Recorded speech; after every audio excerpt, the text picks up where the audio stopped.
Hello, and welcome to another ASMR stream. My name is Moon, and if you allow me, I promise to take you on a wonderful journey to relaxation. Relaxation. Relaxation.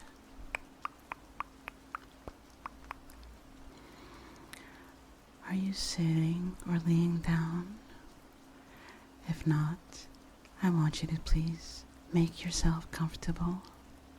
Close your eyes and focus on the sound of my voice. Let's start with a simple breathing exercise. Take a deep breath. And now, exhale slowly.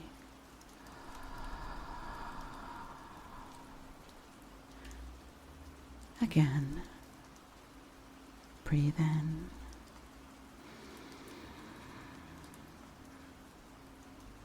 And breathe out.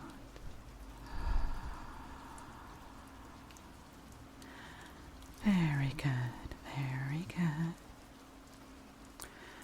Before we continue, I just want you to know that you're safe here. You're safe, warm, and loved. Whether your day is ending or just starting, I want you to know that you're perfect just the way you are. And I'm proud of you. Proud of you.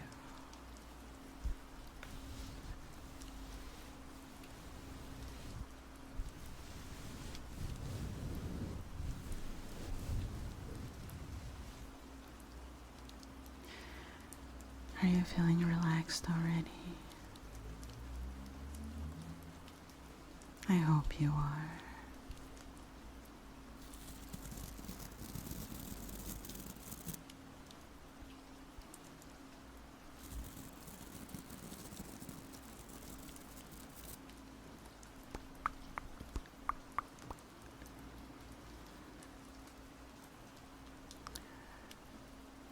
It is very quiet right now where I am. It's nighttime. I have always liked this time of night. I've always liked to stay up late. Not because I wanted to go clubbing like my friends did, but because there is something magical and so calming and peaceful about nighttime. The world goes quiet, and you can just rest. You can think better at night. There's no noise, and no one expects anything of you at 3 a.m.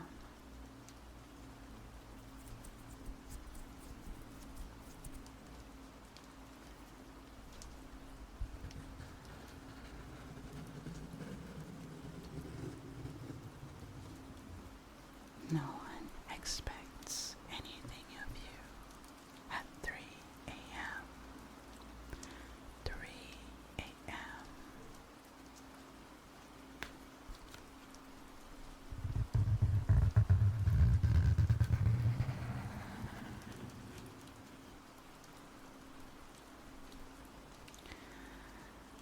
Here they say that 3 a.m. is the hour of the dead. But I don't believe that. I don't think the dead have an hour. They don't need one anymore. They have all the time in the world.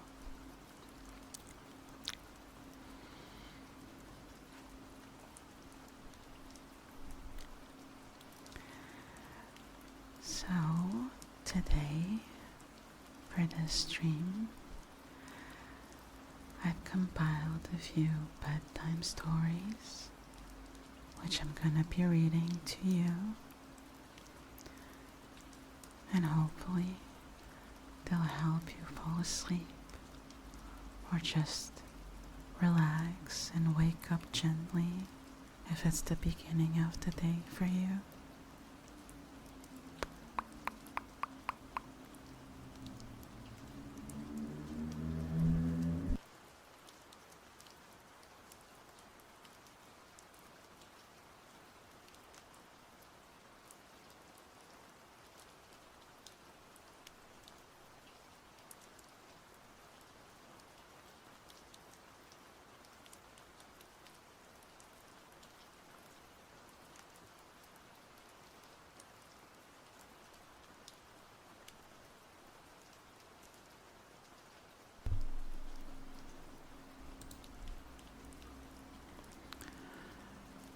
The title of the story is called Dracula's Nightcap. Nightcap. Nightcap.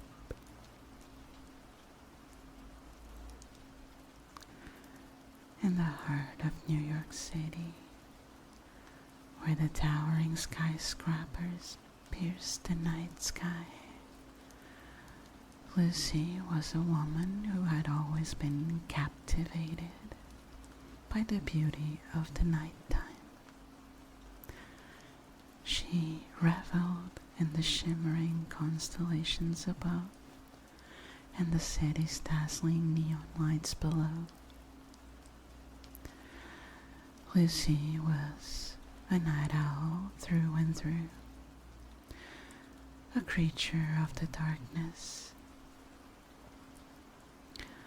One fateful evening, as the city's heartbeat pulsed with life, Lucy stumbled upon a bar unlike any other.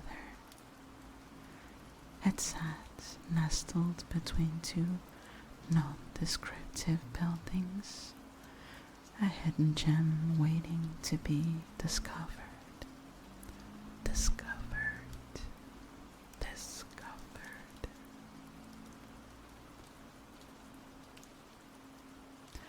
The sign above the entrance simply read, "The Nightcap." Intrigued by the enigmatic aura of the place, Lucy decided to step inside. As she entered, the dimly lit interior seemed to stretch endlessly into the shadows. The shadows.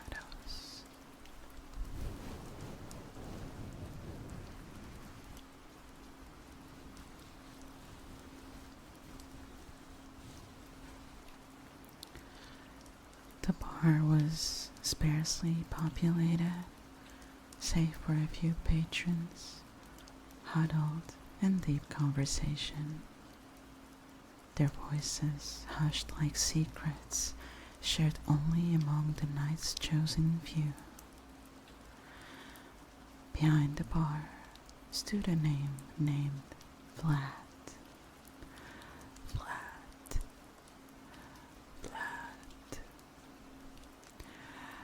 A tall and charismatic figure with piercing blue eyes that seemed to sparkle like sapphires under the low, sultry lighting. His jet black hair framed the chiseled face, and his smile was both inviting and mysterious. Lucy took a seat at the bar, and Vlad approached her with a smile that revealed a hint of perfectly white fangs.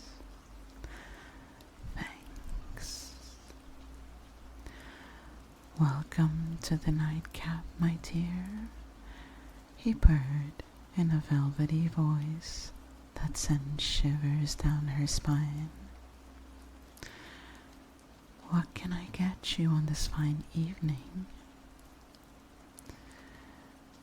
Intrigued by Vlad's presence, Lucy ordered a classic cocktail, a Manhattan, Manhattan, Manhattan, and began to converse with the enigmatic bartender. They talked about life, the city, the allure of the night. As the hours slipped away, Lucy found herself drawn to Vlad's magnetic personality.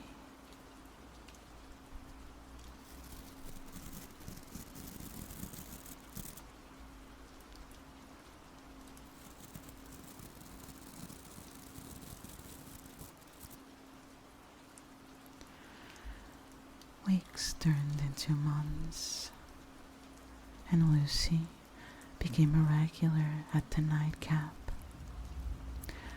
Her friendship with Vlad deepened, and they often found themselves sharing stories that stretched far into the dawn.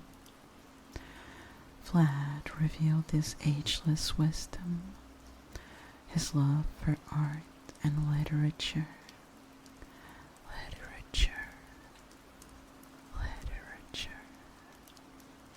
And his fascination with the mysteries of the universe.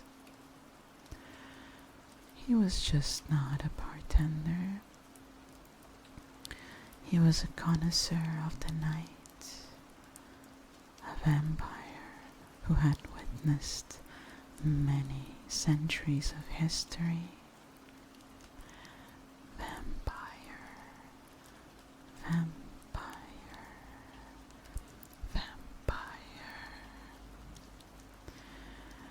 One night, as Lucy sipped her Manhattan, she confided in Vlad about her fear of the dark, a fear that had haunted her since childhood. Vlad listened attentively, and a mischievous glint danced in his eyes. "I have a solution for your fear, Lucy," he said, his voice as smooth as silk. "Would you trust me enough to accompany me for a night stroll through Central Park?"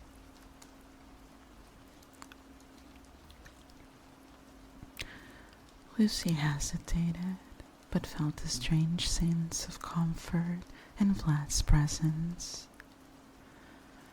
She agreed, and as the clock struck midnight, they left the nightcap behind and ventured into the park, bathed in moonlight. Moonlight, moonlight. Under the canopy of trees, Lucy felt her fear begin to dissipate as Vlad guided her through the dark, enchanting paths. He shared stories of his centuries-long existence, the lives he had touched, and the beauty he had witnessed in the stillness of the night.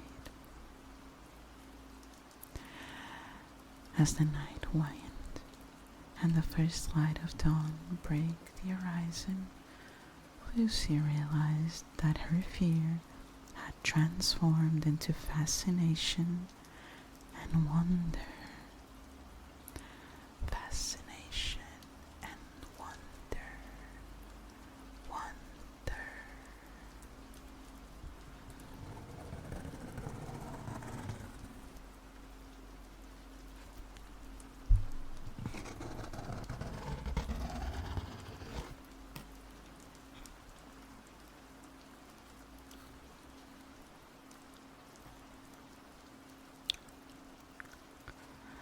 Vlad had shown her the beauty of nighttime, the world hidden beneath the veil of darkness.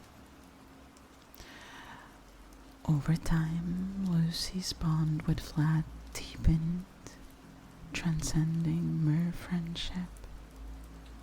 They shared a love that was as timeless as the night itself, and together they embraced the beauty of the darkness. And so, in the heart of New York City, Lucy's fear of the dark became a distant memory, replaced by a love for the night and a connection with a vampire named Vlad, who had not only conquered her fear, but also stolen her heart.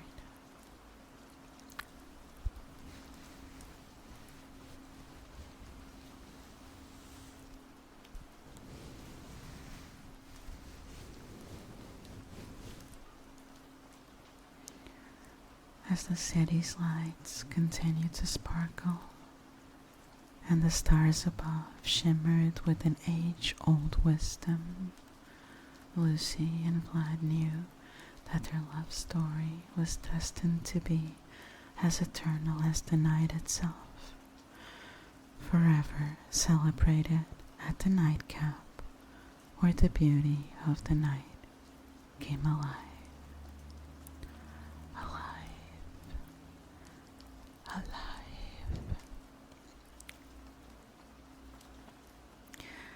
Hi, Spoonie, Spoonie, Spoonie, Spoonie, Spoonie.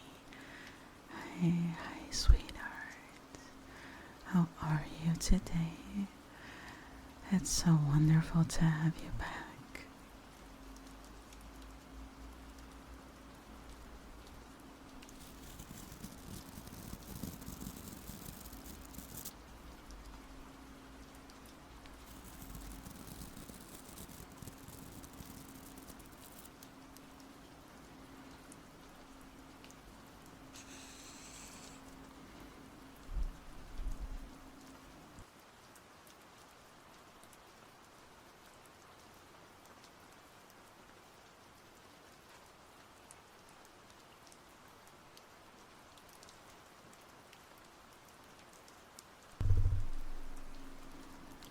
Of course, the bots had to come and join us tonight. It wouldn't really be a stream without the mirror.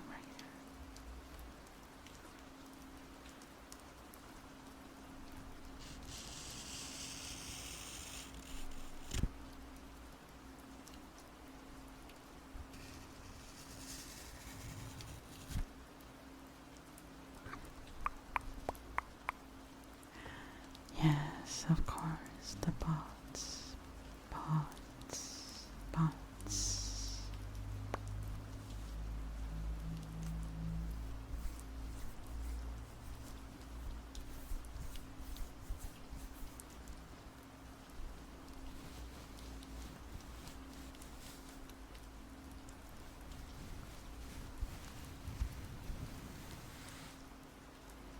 Hmm.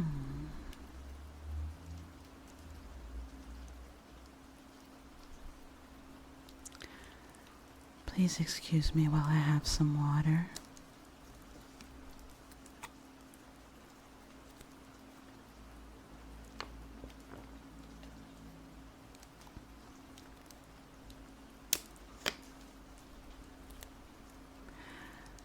It's important to stay hydrated, so if you hadn't had any water today, please go get some. Also, take your meds if you need them, and don't forget to rest. Don't overwork yourself. It's not worth it. It's just not worth it.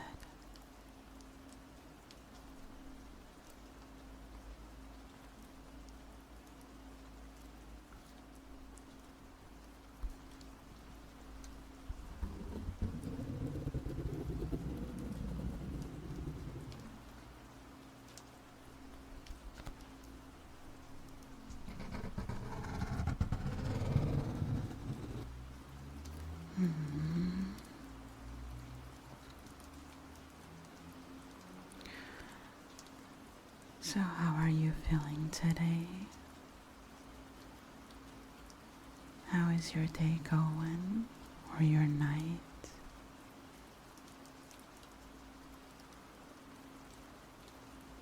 I hope you're finally able to relax.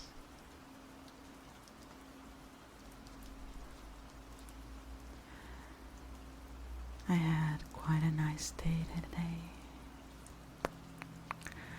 Nice day, nice day, nice day. I am currently on vacation, so today I was able to take it slow, get some very good food. I had a burrito for lunch. Burrito, burrito, burrito. One of those California style burritos. Not sure if you've ever had them, but they're super delicious.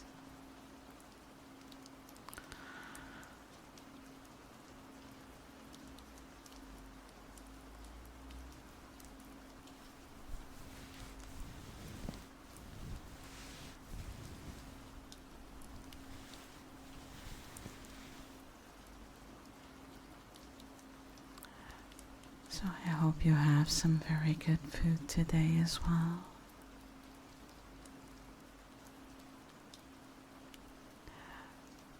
Those little things are important, you know. We tend to disregard them, but they're really the most important things. Having a food we like, playing that video game that we enjoy, or reading a book. Just doing the things that makes us feel happy. Those little things are so important.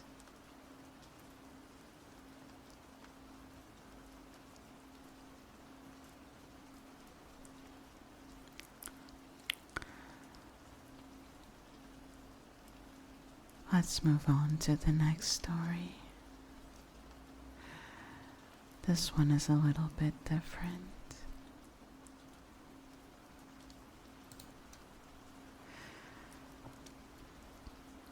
It's called Leo the Cat Needs to See a Doctor.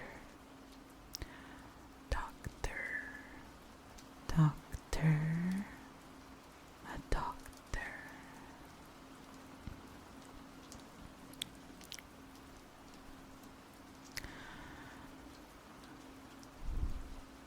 Actually, the day started really well for Leo the cat.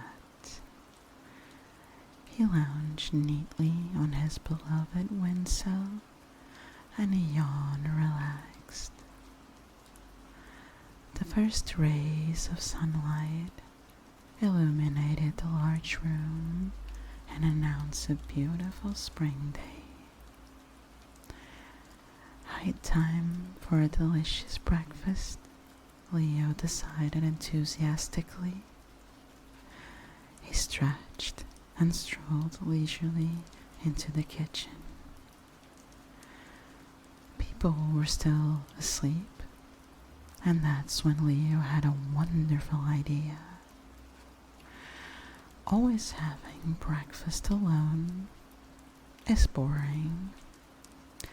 Today I'll surprise my family and set the breakfast table for everyone. Breakfast table, breakfast table, he mused. In a really good mood, Leo got started.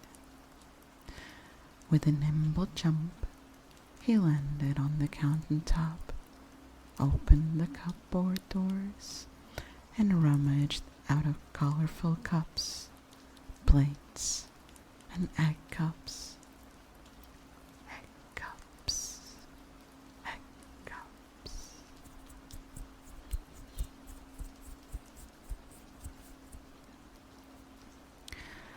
He very carefully transported them to the table.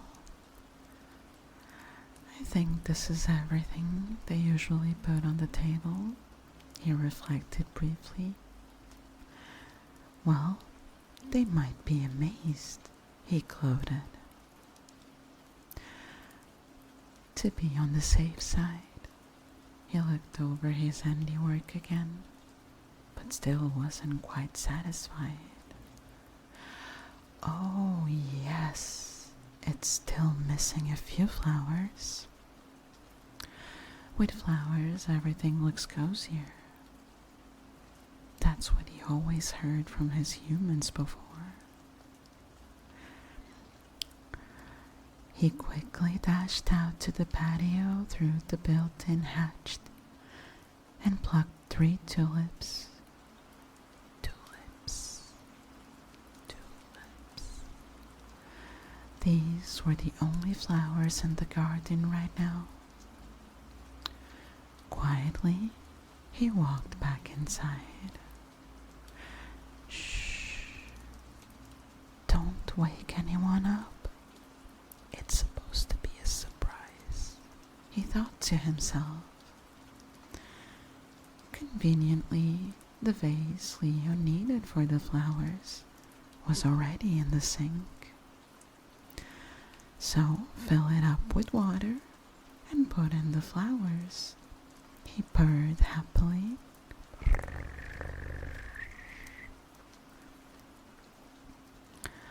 The vase full of water was heavier than Leo imagined, but somehow he managed to place it in the middle of the large table.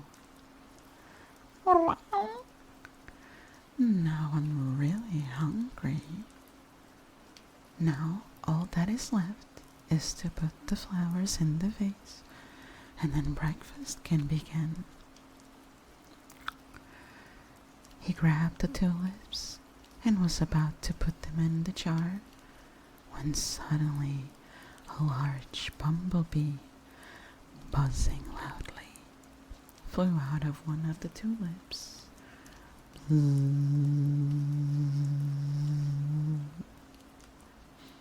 Leo was startled.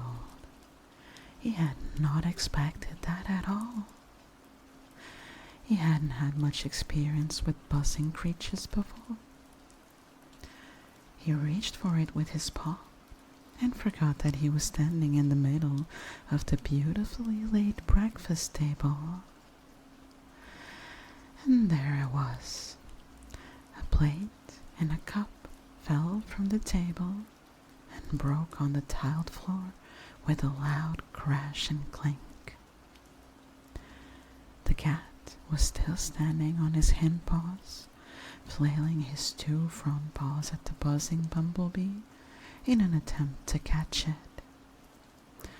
The bumblebee was quite unimpressed by this. However, it flew off toward the window. Leo jumped off the table, chasing the bumblebee.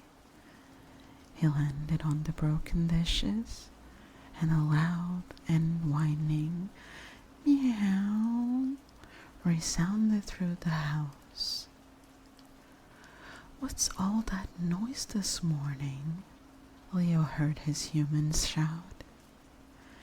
And why is there a mess around here? They were standing in the kitchen by now, bending down to the cat. Leo's master took an examining look at the paw, very carefully pulled out the shard, and dabbed it with some stuff that burned a little.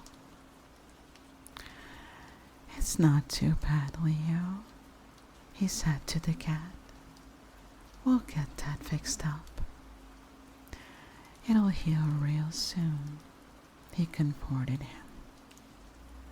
He then carried the cat to his basket. So now Leo laid there, injured, alone, and also quite hungry. I had this morning so beautifully thought out. It was supposed to be a great breakfast together, he grumbled. And then such a mishap. Meow. Luckily, they are not mad at me at all, which calmed Leo down a little bit.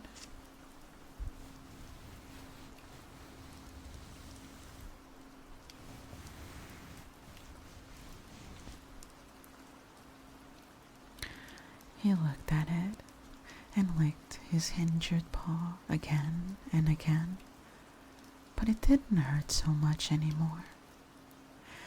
Now he heard the humans talking, and he pricked up his ears curiously. I think that's very nice of you to set the breakfast table so nicely. It looks so pretty with the tulips, the woman said to her husband. The very same ones are blooming in our flower bed at the moment. Oh, and I thought it was you, the husband replied, puzzled and busy getting the sweeper and mop out of the closet. But what was Leo doing on the table again? He knows perfectly well that he's not allowed to. Perfectly well. Perfectly well.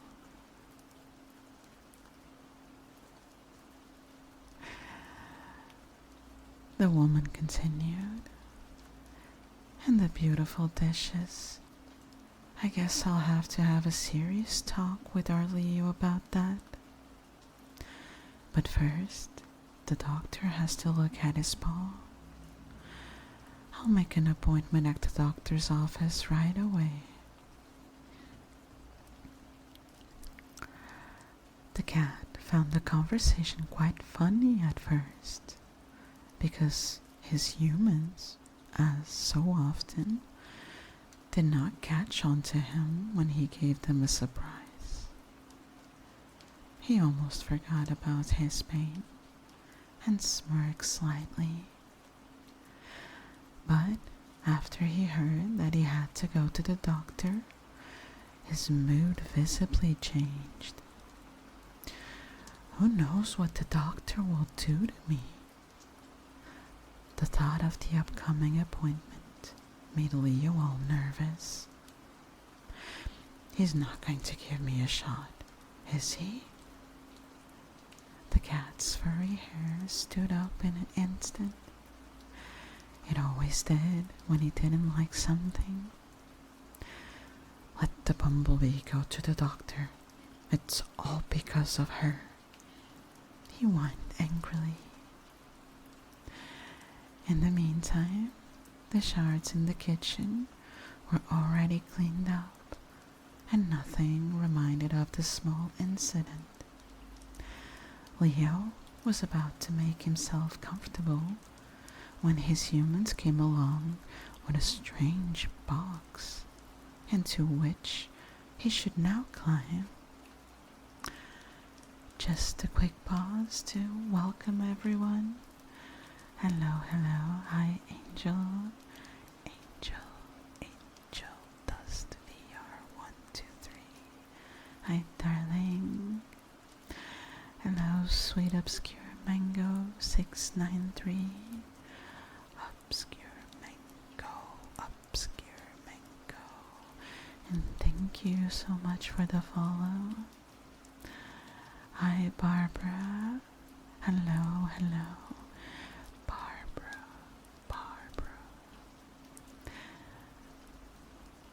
Hey Juzu, hello, hello. How are you? Let's continue the story.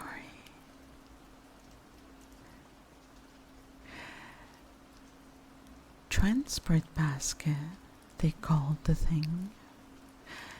It didn't seem to occur to them that one could get claustrophobic in it. Claustrophobic.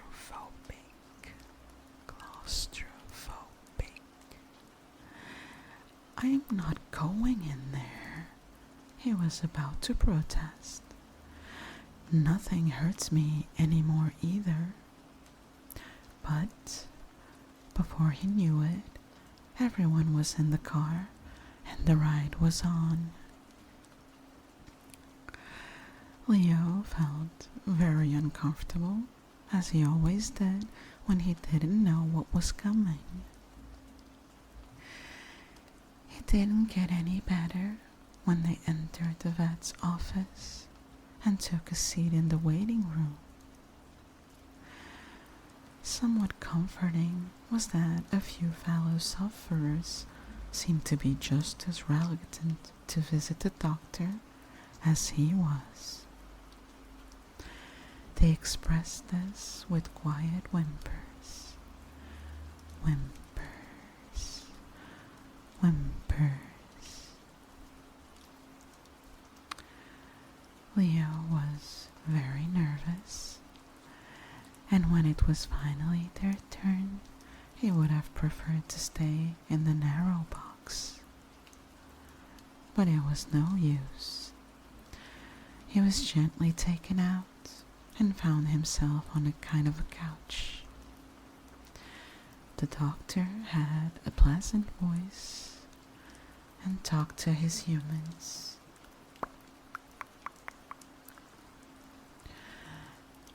Then, after a few crawls, the doctor began his examination. He was thoroughly palpated. The paw was examined under a thick magnifying glass, and the all clear was given. There's no need for an injection. The wound is tiny and just needs a quick cleaning. For protection, we just put a bandage on, then no dirt can get into the wound. In a few days, everything will be forgotten, the doctor announced. This doesn't feel bad at all, Leo thought. In fact, it's quite nice here. So all that excitement was for nothing again. Meow. Leo's mood improved abruptly. A few minutes later, everyone was already back in the car and on their way home. "Oh, Leo," said the woman, "the things you always do. It's a good thing today's our day off. I can't imagine what would have happened if you had been home alone. Please pay a little more attention next time. And a cat has no business on the table anyway. You know that." And continued to scratch him behind the ears. The man praised Leo. "You did really well today at the doctor's office. You were really very well behaved." "Sure thing," the cat thought. "I'm not a scaredy cat," and purred to himself quite proudly and contently.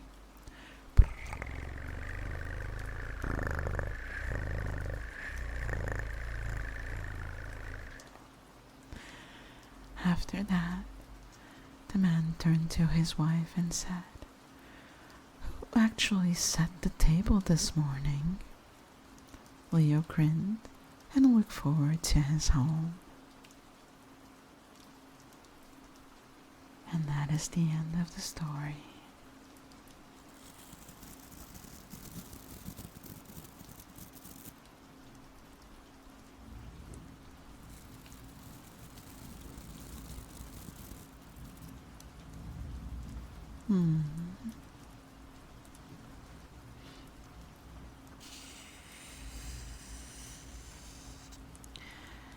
Have you guys ever had a pet that would get in trouble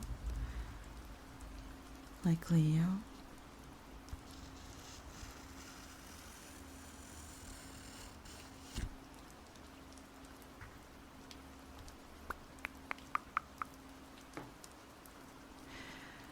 Unfortunately, even though I am a cat girl myself, I am allergic to cats IRL.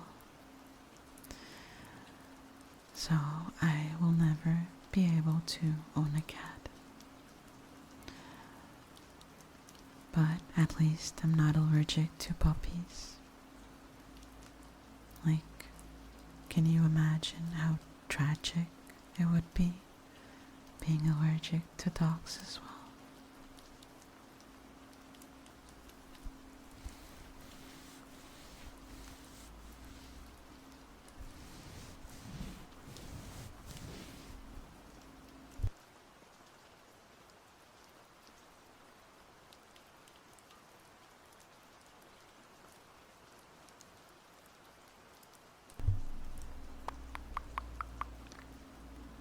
Hmm.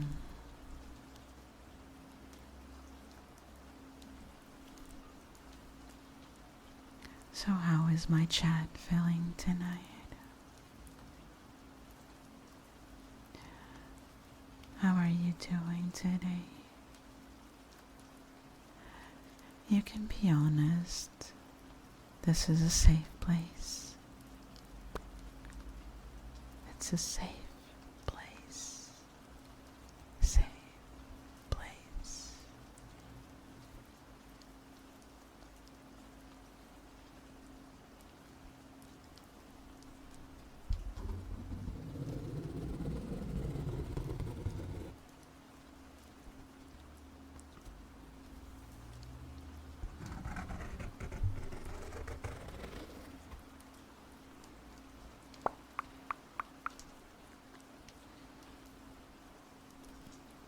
Excuse me while I have some more water.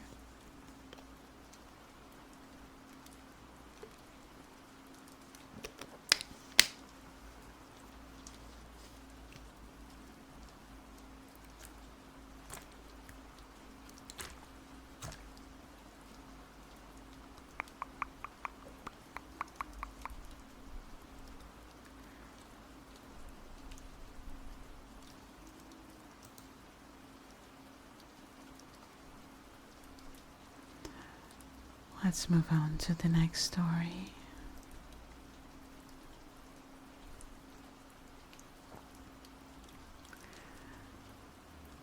It's called Silence.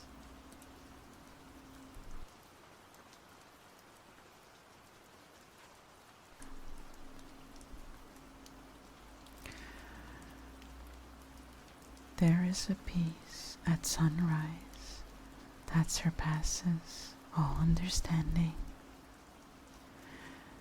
It's a renewal, a feeling that anything is possible.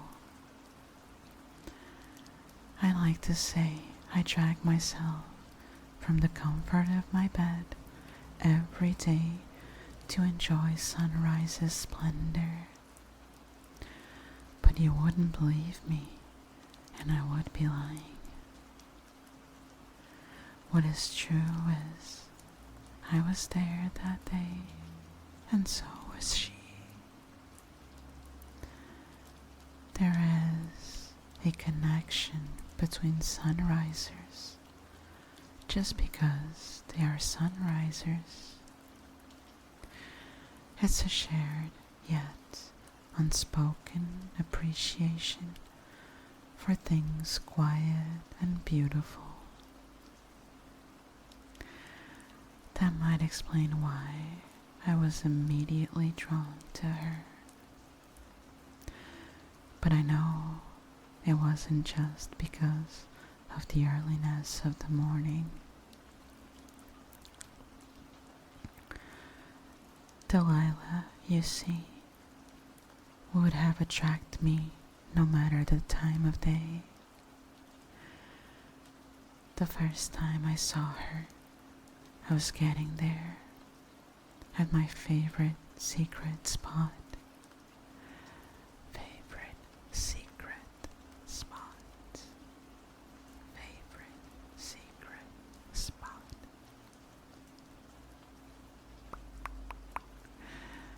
Overlooking Lake Quinault.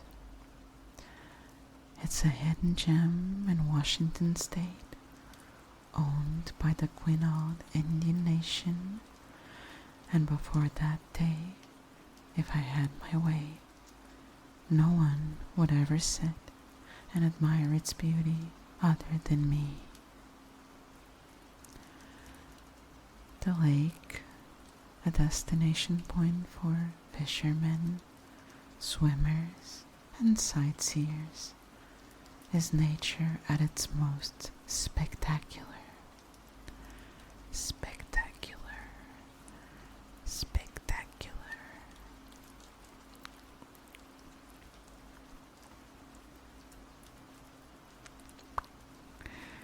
It is located deep in the Olympic National Forest. It isn't easy to find, even if you're looking for it. Once discovered, even the most magnanimous outdoorsmen will keep the secret to themselves. In an era where, too often, free time is wasted in front of a flat-screen TV, Lake Quinault is a reminder of the reasons for taking vacations, and the sunrise over the lake is God's definition of must-see. Must-see. Must-see. That particular trip occurred early in summer. I remember it vividly because I had to be in place just after 5 a.m. to catch the sun as it appeared over the mountain. Summer is the best time to watch the sunrise because no one in their right mind would be up early enough, nor would be hard enough to make the journey to my secret spot. No one except me and Delilah. Is this seat taken? Not many people can remember their first words spoken by or to the love of their life, but I absolutely can. That morning, as I turned to see from where the unexpected voice was coming, the first light of dawn revealed the most beautiful girl I had ever seen. Not all men might have thought so. Delilah wore no makeup, a pair of ripped jeans, and a faded brown hoodie. Her hair, perfectly auburn, looked as if it hadn't been touched since she rolled out of bed that morning. It was obvious she had made no effort to look beautiful, and yet she had an inner spark that couldn't be hidden. Not by tattered jeans or a faded hoodie. Something changed that first moment I saw her. I changed. I had spent years guarding my secret spot, and now, surprisingly, unexpectedly, delightfully, I wanted nothing more than to share my sunrise with her.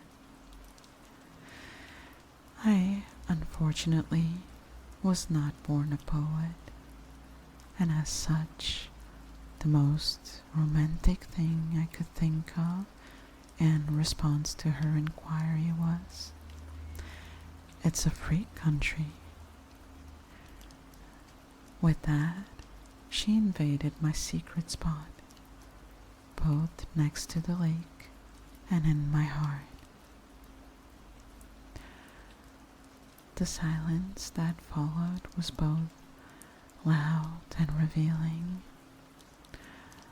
Delilah wasn't there for small talk. She was there to admire the beauty of sunrise. We sat in silence and watched as the sun peeked over the horizon,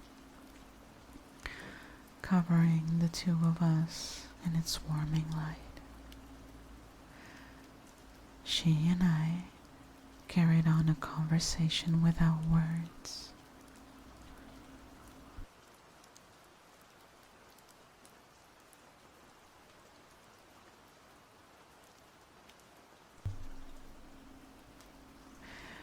She told me, silently, that she understood the importance of the moment, and I responded in kind that this moment was made all the more special because she was there to share it with.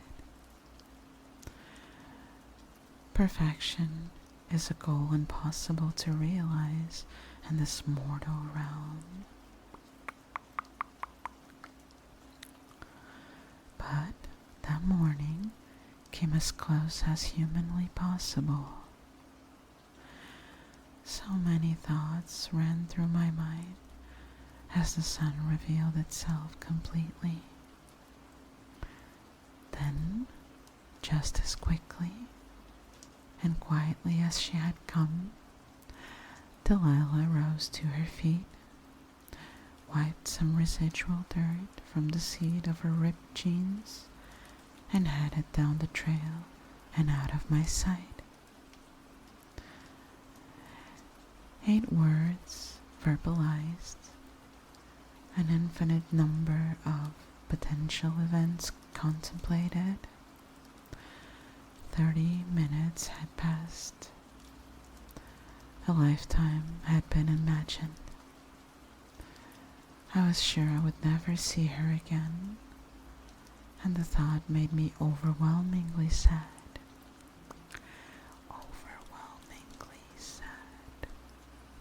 Overwhelmingly sad. Hello, Minato. Minato, Minato. Hey, how are you today? The next 5 years came and went. 5 long years since that day at the lake. There were first dates, first kisses, and the words, "I love you," exchanged. Yet every time fate or intention would reach down and sabotage promise, I became determined to find peace in my solitude. Thank you so much for the follow, Minato. Thank you, thank you.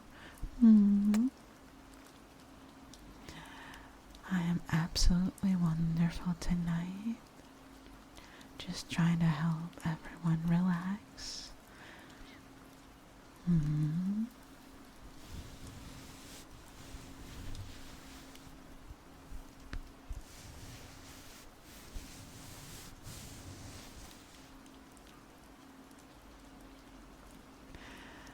There was always a reason or an excuse for my ending every potential relationship.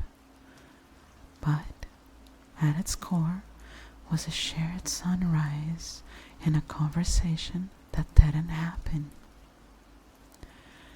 I went to our spot from time to time to see the sunrise. Not for her.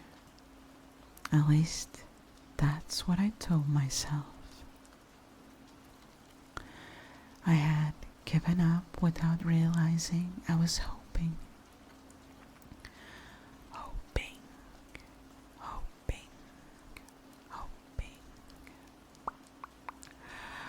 Oh my god, we got a raid. Welcome, welcome, raiders. The chick tries. Thank you so much for the raid. The chick tries. The chick tries. The chick tries. Welcome, welcome, raiders. Gray 960, the Chick Tries, and Sauce Boss 88. Thank you so very much for the follow. How are you all today? How was your stream?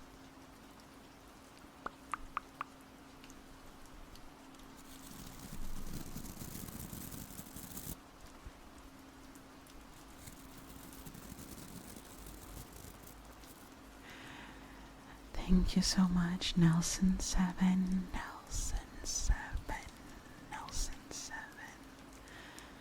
Clims, thank you so much for the follow. Thank you, thank you, thank you. It is so wonderful to have you guys here. You are doing good, that is amazing. I am doing wonderful myself, thank you. It was super cozy and long. Oh, we do love cozy and long streams. Those are the best. Enjoy your storytelling. Thank you. Thank you, thank you, thank you.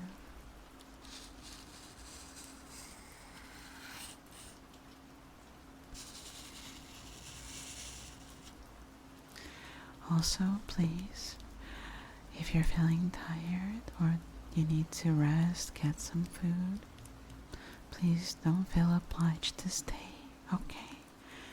It's important to take care of yourself.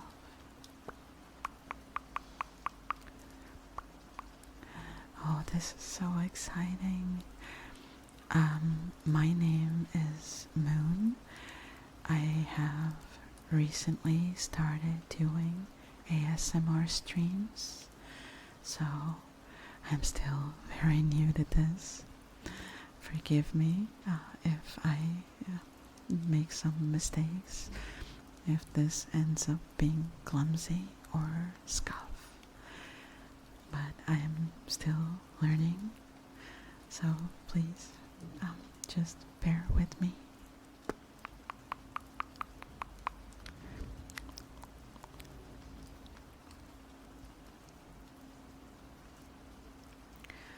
Oh, we love scuff. Okay, okay, it's good to know that. It's good to know that.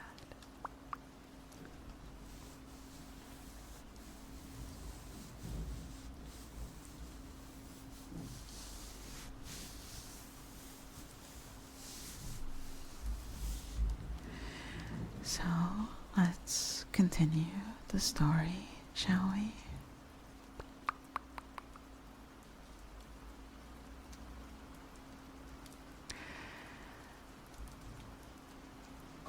I went to our spot from time to time to see the sunrise. Not for her.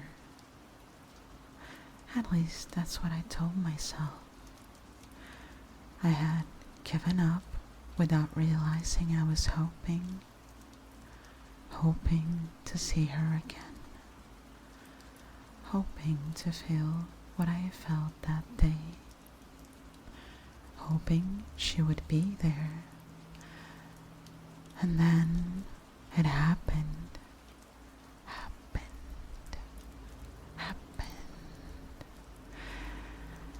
It was once again summer.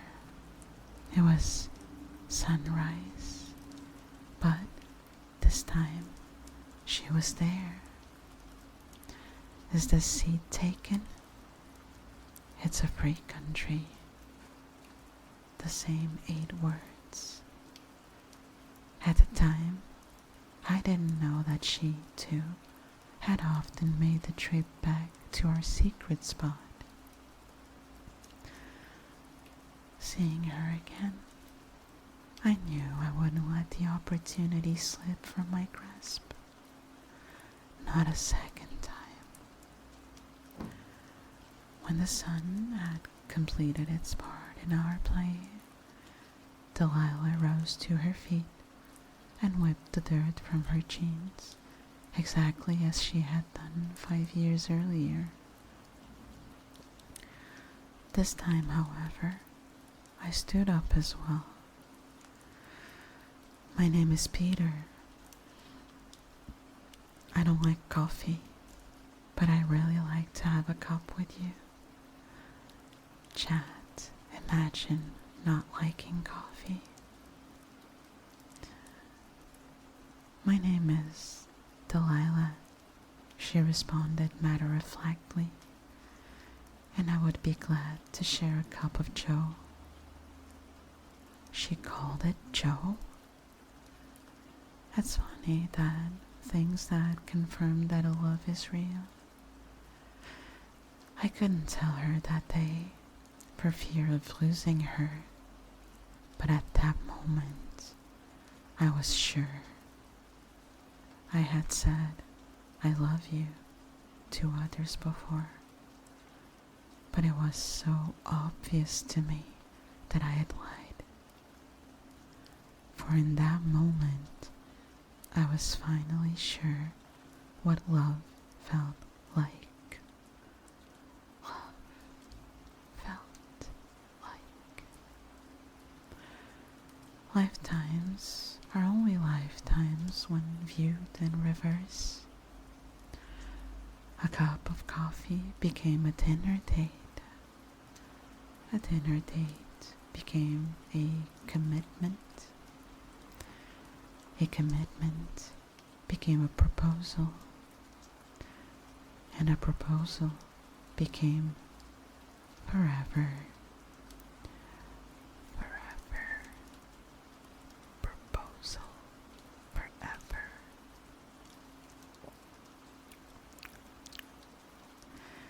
There were kids and dogs and vacations. But more than anything, there were trips to Lake Kino. Always at sunrise. Always just the two of us. Never any words spoken. Thank you so much, Vopamenser, for the follow. Vopamenser. Vopamenser. Thank you, thank you. You never know. The last time is the last time until it's too late. The final trip we took to Lake Kino was like all the rest. It took a little longer for tired old bones to make the trek, but we found our spot, sat together, and conversed in silence. The sun, unaffected by time, rose as perfectly as always, but Delilah rose only with my help. Would you like to share a cup of Joe? She knew I did. She knew sitting next to her, pretending to like coffee, was my greatest pleasure. She also knew she would never come back to see another sunrise, even though I was too stubborn to admit it to myself. That day in the cafe, we told stories of family and friends, living and lost, as we sipped on what had eventually become my favorite beverage. We made a mental scorecard of our life and realized we had won. 2 days later, I lost her. Just like that first day at the lake, I watched her as she left me alone, this time without even the hope of returning. The sadness I felt from years back flooded me over like a tidal wave. I'll save a seat for you. Those were her last words to me. true to myself, I replied, "It's a free country."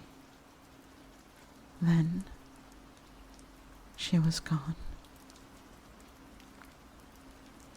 One day, hopefully soon, I will watch the sunrise with my Delilah again, only from a far better secret place. Until then, I only go to our special spot at night. I'm never alone when I go there. I make my way to our clearing and sit down as I did all those years ago. As the moon reflects off the lake, I feel her comforting hand reach down for me, and in the silence, only we understand. And I hear her very clearly. "Hello, Pet Lake. Hello, Pet Lake, sweetheart. Hi, hi." Yes, that was right in the feels. I'm actually tearing up right now a little bit. It is quite a beautiful story. I hope you guys enjoyed it.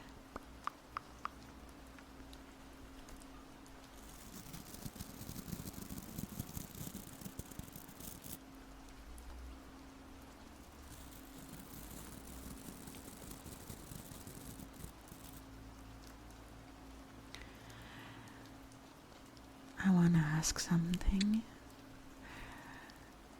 As ASMR enjoyers, what triggers work the best for you? Do you have any specific words that give you tingles? Or maybe specific sounds?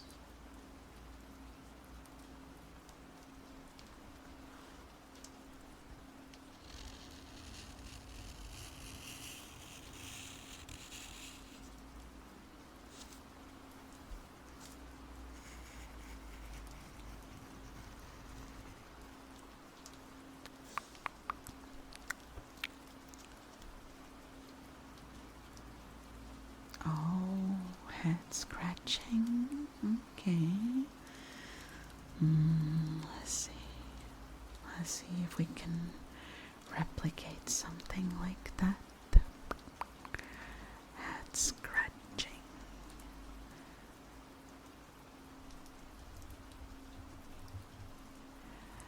I want you to picture my fingertips and my nails just gently going through your scalp.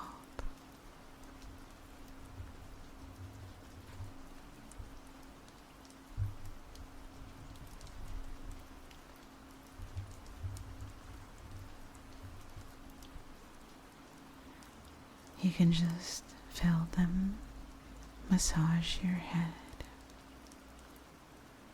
Just close your eyes and focus on the sound.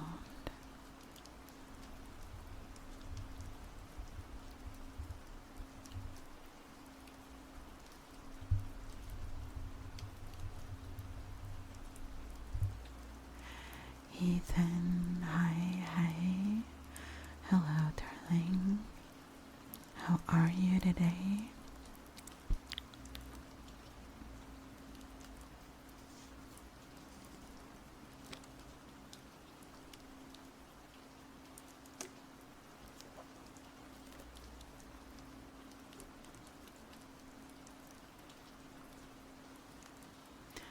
I am perfectly splendid.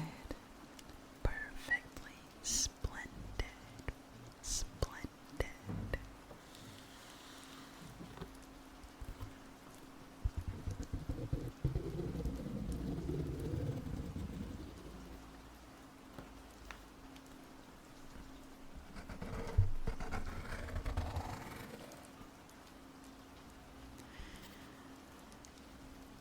Hello, kind 6655. Thank you. Thank you so much for the follow. Mm-hmm. You get a forehead smooch for free. Hello.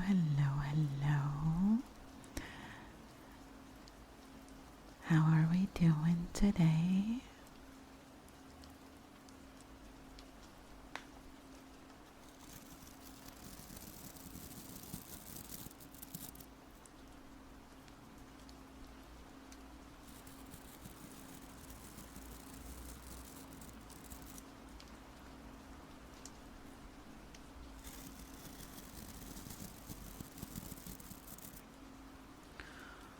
Oh no,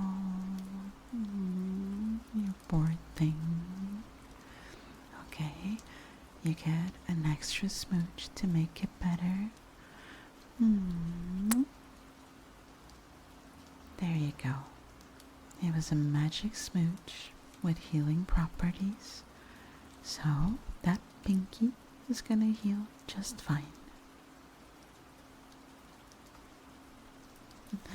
You're welcome.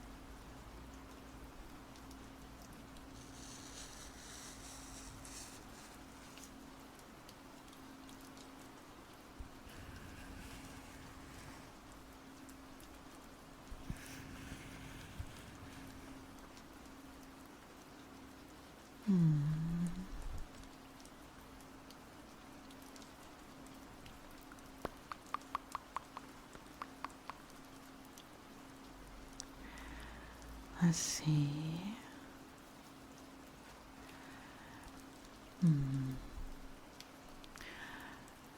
Should we read one more story together, or do you guys just want to hang out together and just talk? Oh, my. Da-da-da.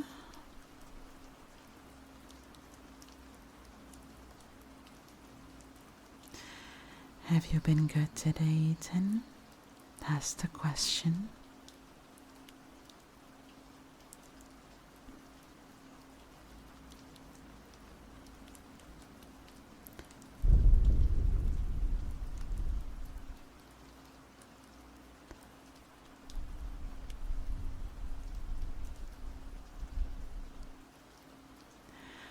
Oh, you're not sure? That sounds very sus.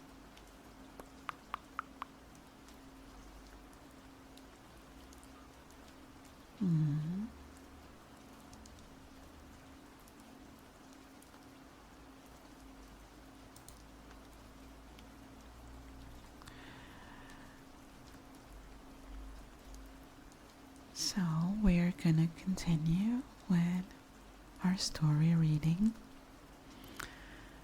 and the next story has quite an appropriate title, if I may say so. It's called The Story of the Tired Moon. It's very relatable. I am indeed a tired moon for the most part.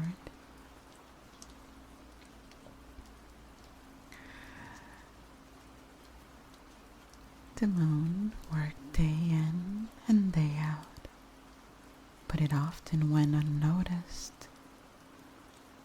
The moon was always in the sky, shining especially bright through the dark nights. When it was very big and full, it could illuminate whole fields and streets, covering everything in a beautiful white glow. White glow. White glow.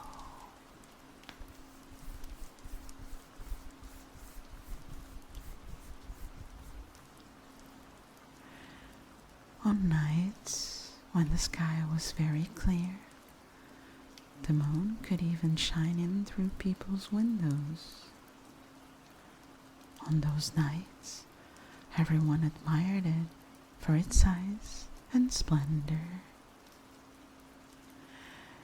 During the day, the sun was always the center of attention. It was especially well liked by the inhabitants of Earth for its warm rays. And thank you, Treya, for the shout out. Hello, how are you? How was your stream?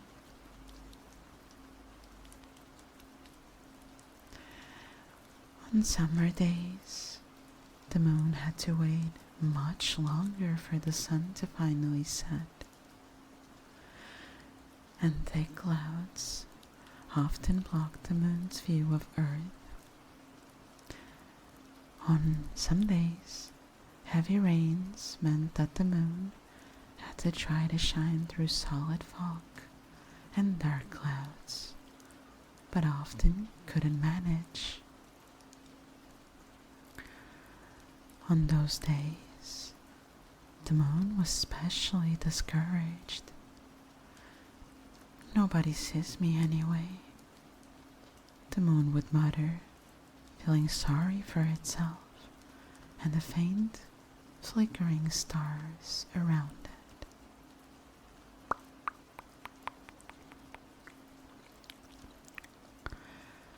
Still, evening after evening, the moon waited for its time to shine, often saying, "Come on, clouds, pass quickly." When it was finally dark enough, the moon would gently begin to wake the stars and encourage them to shine. Shine, shine. Each evening, the moon made sure all the stars were ready on time to shine and sparkle high in the sky in case it was a clear night.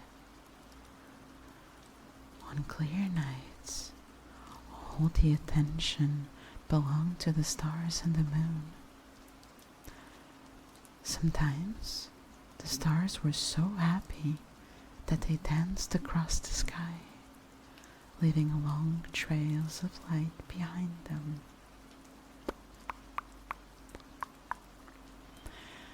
This went on night after night, with the moon and the stars all hoping that the cloud coverage would dissipate.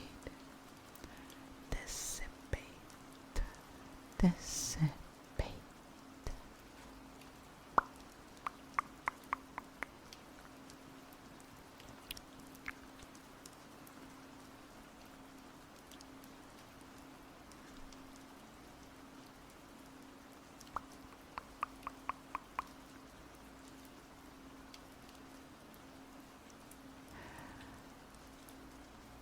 Of course, they all wanted to be prepared to shine as brightly as possible when it did. But the clouds did not move.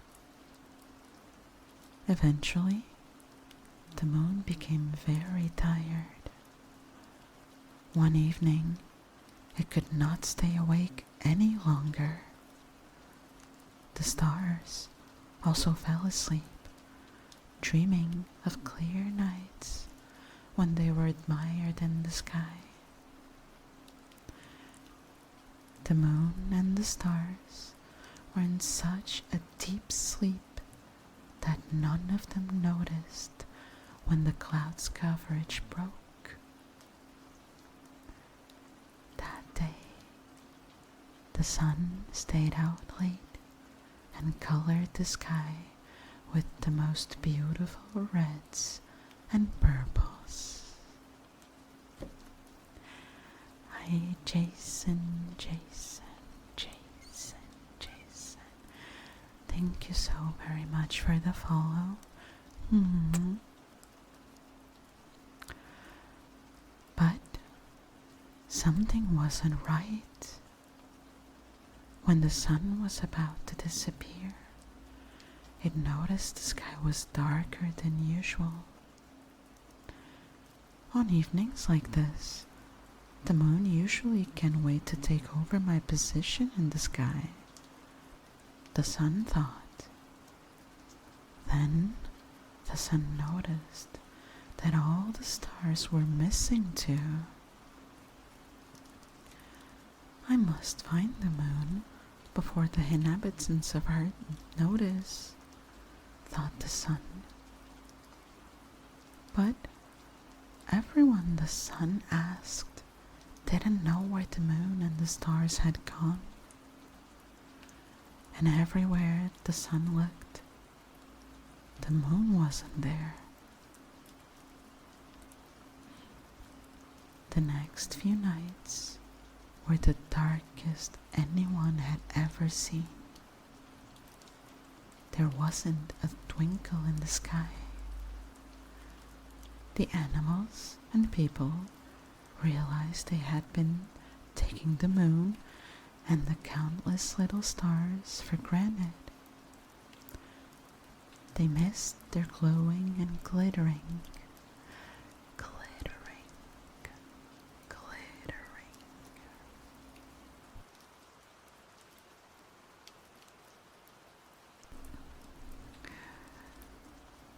The moon suddenly woke up from a dream that it had overslept.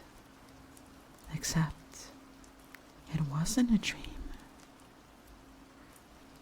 Nervously, the moon looked around and was startled to find that the night was pitch black and that all the stars were fast asleep. Right away, the moon set about gently waking each star.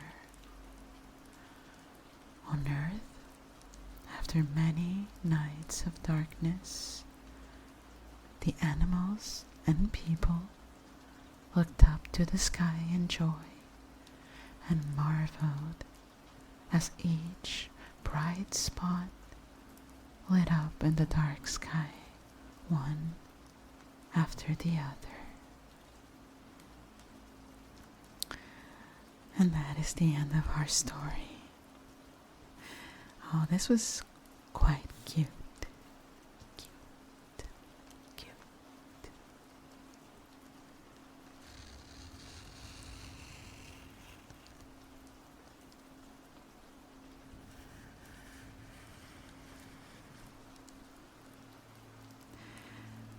I can testify that working at night as the moon is quite a tiring job.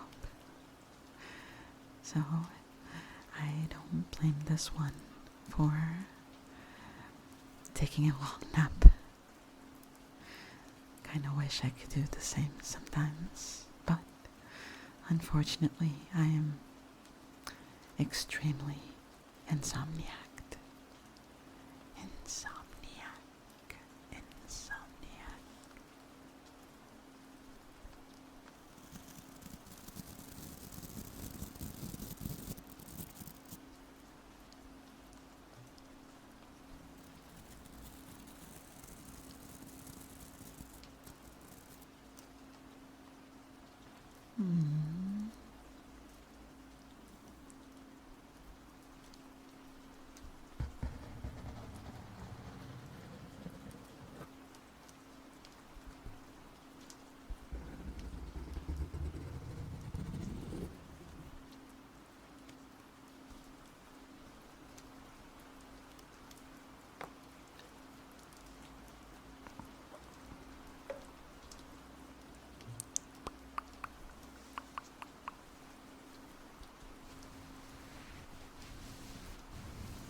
So, chat, tell me, have you had any food today? I don't know what time is it for you right now. It might be late in the evening, might be afternoon, or maybe morning.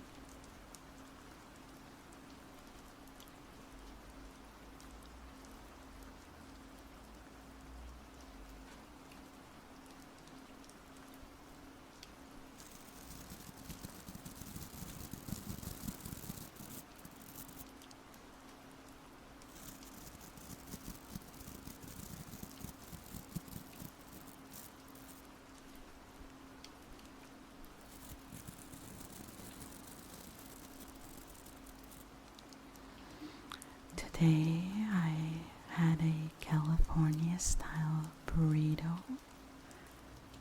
Burrito. Burrito. Burrito.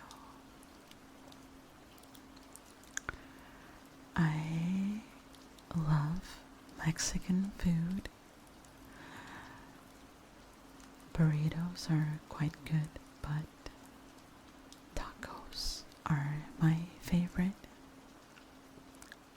Tacos, tacos, tacos, tacos.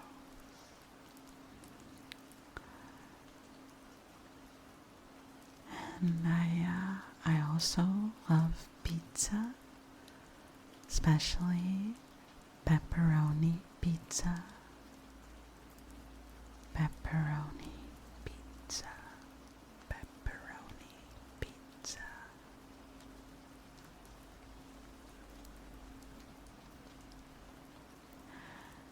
However, if it's breakfast time, you can give me some bacon pancakes. Bacon pancakes. Bacon pancakes. Have you ever dipped pepperoni pizza in ranch dressing? It's yummy. I have never tried that combo, but it sounds quite interesting. I would have to get ranch dressing, which I'm not sure I can find in my country, but I will try and look for it. So, thank you for the suggestion.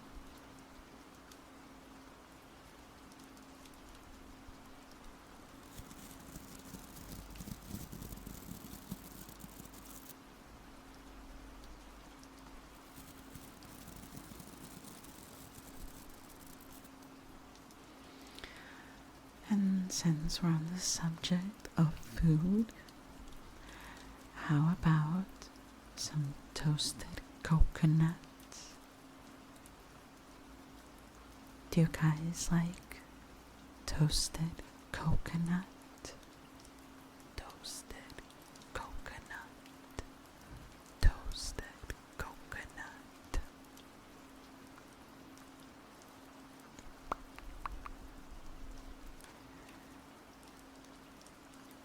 Maybe we can have some fruit you never had before. I never had it before either.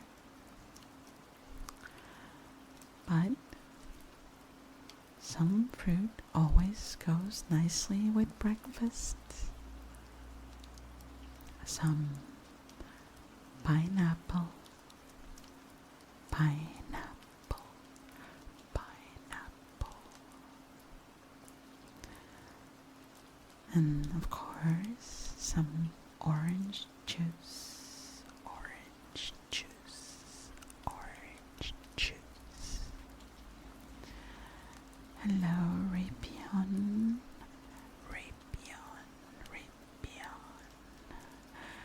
Welcome, welcome. Thank you so much for the follow. I hope I did not mispronounce your name. If that's the case, my apologies.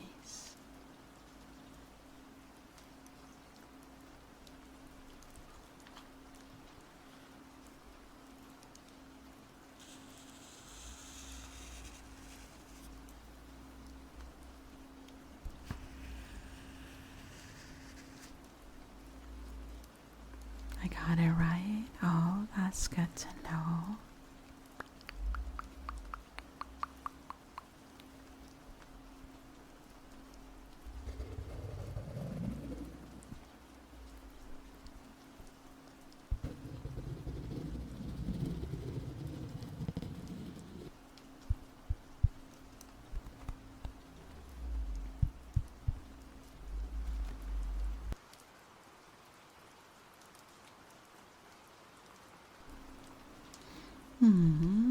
Okay.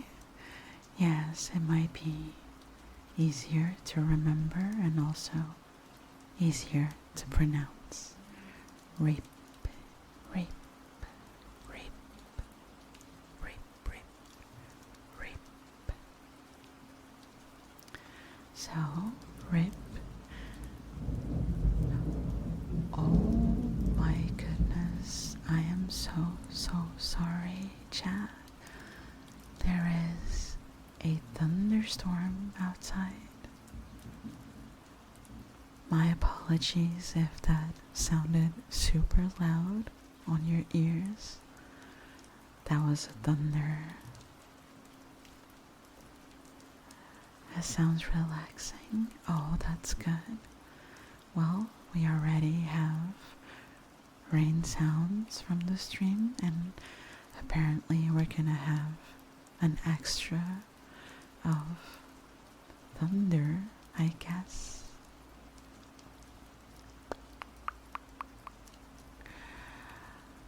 I was about to ask you, Rip, what is your favorite food?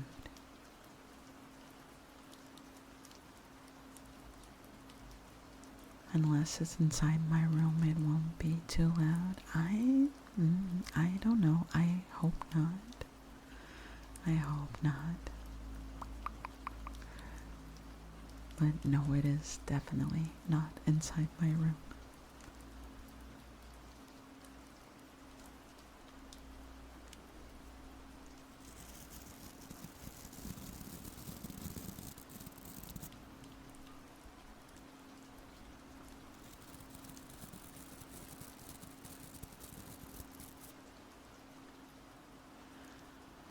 Oh, I see. I see. So you don't really have a favorite. You have many foods that you enjoy. Noted. Oh, the cat noise routine. Let's see. I don't want to make this overly loud, so here it goes.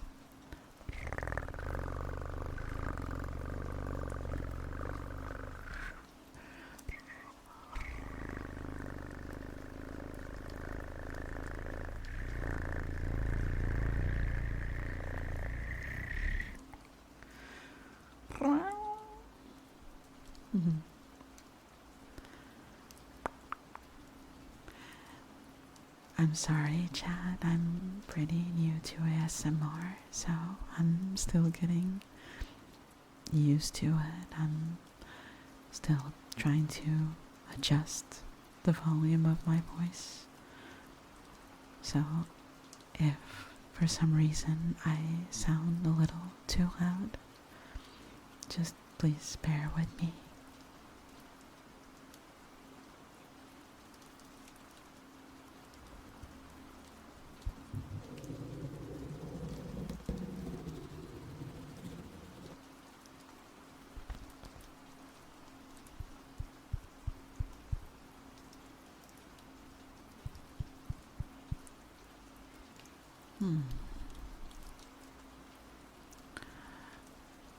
And we're moving on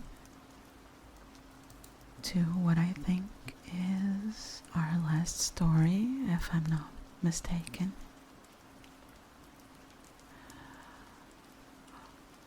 Oh, that sounds quite fancy.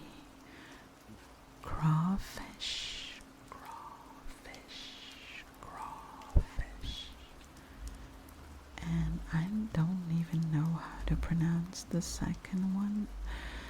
I'm sorry, my French is quite terrible. So I'm not even gonna try to. It's shrimp something. I'm not even gonna try to pronounce the other word because it's gonna come out horribly for sure. Mm.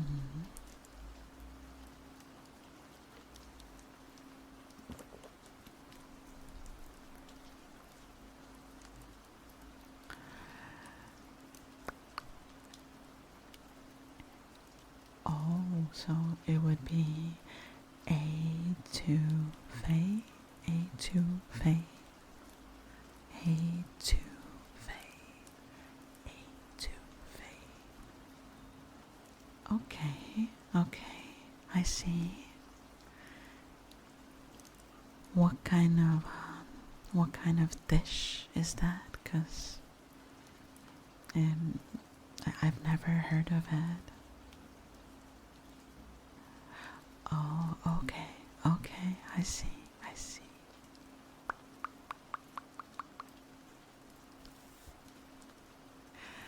Hi, Spoonie, Spoonie, Spoonie's back. Hello, hello, Spoonie. Welcome back.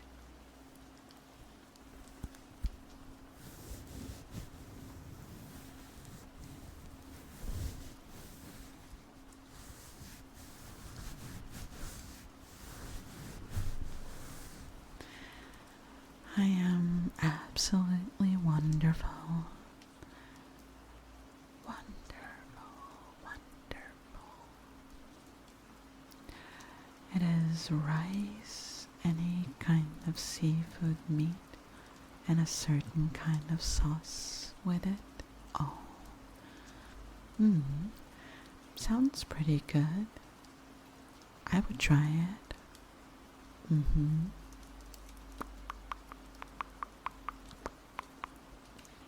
Mm-hmm.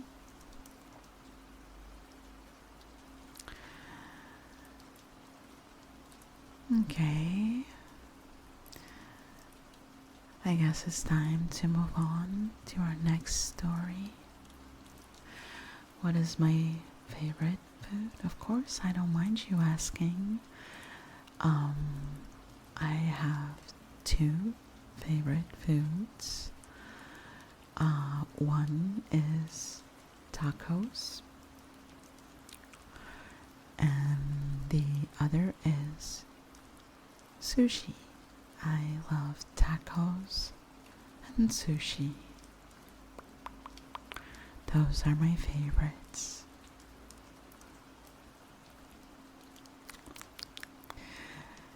All this food talk is making me hungry actually.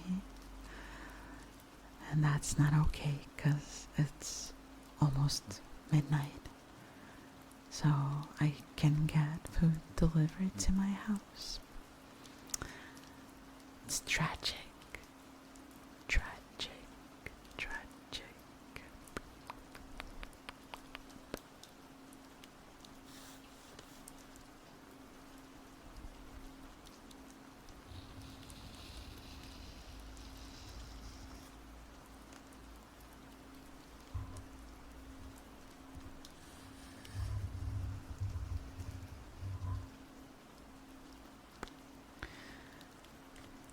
Okay, let's continue reading another story. This one is called When Sunny Went Away. So we had a story about moon before, and now we have a story about Sunny.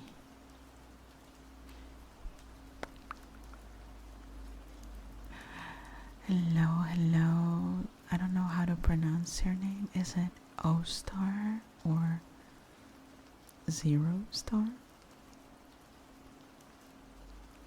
But thank you so much for the follow. Thank you, thank you, thank you. Thank you for the follow.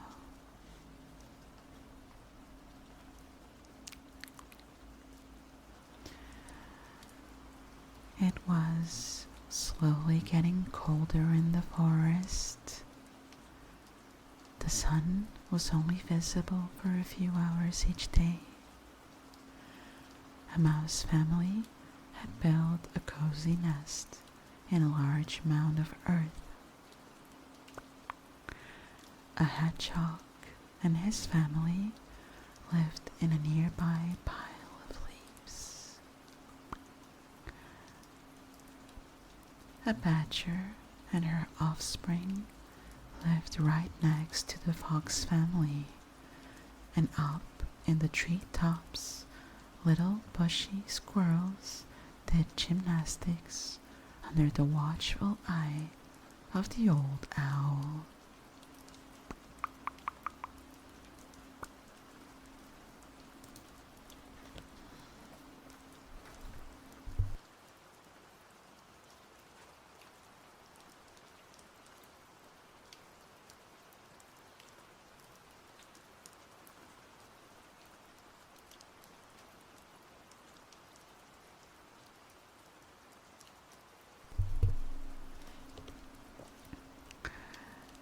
Every animal had a job at the onset of winter in order to gather enough food before the snowy days. So, it was important to start collecting early. As soon as the sun went down, all the animals withdrew and snuggled in their warm and soft nests. Gojira56, thank you so much for the follow. Thank you, thank you, thank you. Gojira, Gojira. Actually, there is a metal band with that very same name. They make really good music, but not very appropriate for ASMR, I'm afraid. I'm not sure if your name has anything to do with them. Oh my god, you are a fan of them. Let's go. That's so nice. That's amazing.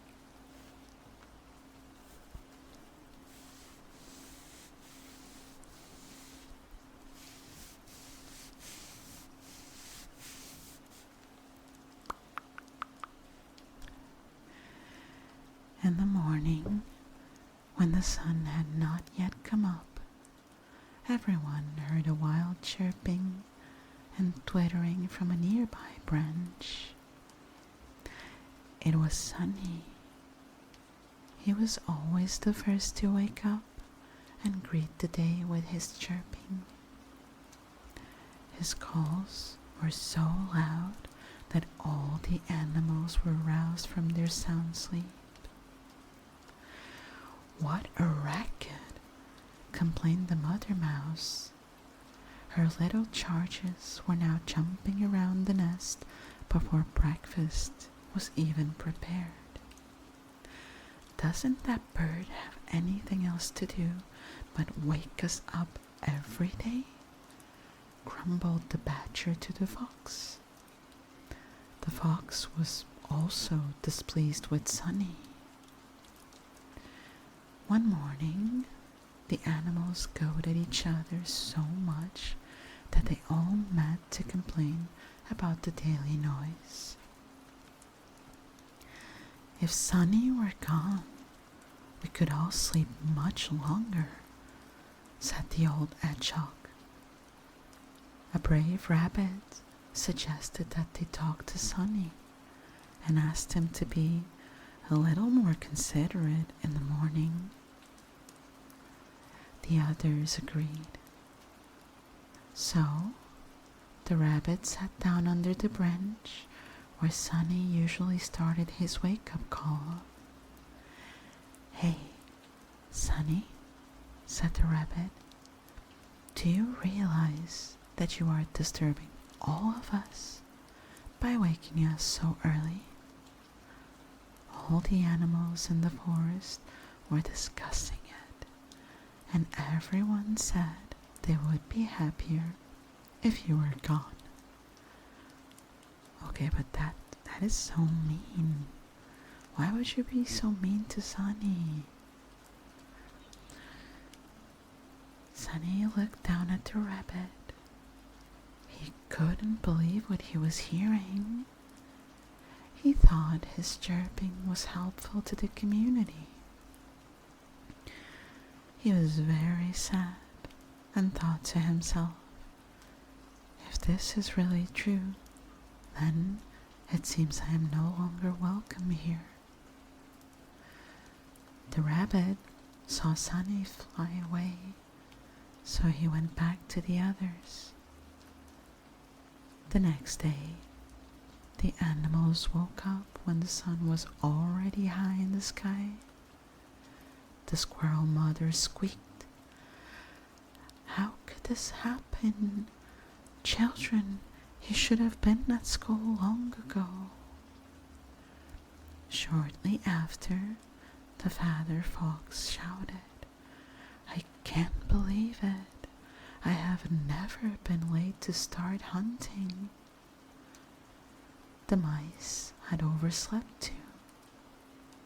They would get in trouble at school for not showing up on time for class.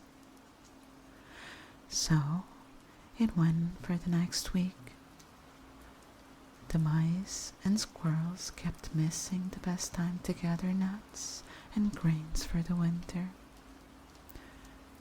"If this continues, we won't be able to accumulate enough supplies," whined the father mouse. All the animals gathered again to figure out why they were all oversleeping. The wise owl joined them and said, "Don't you remember what happened? You wished you could sleep longer and not be woken up.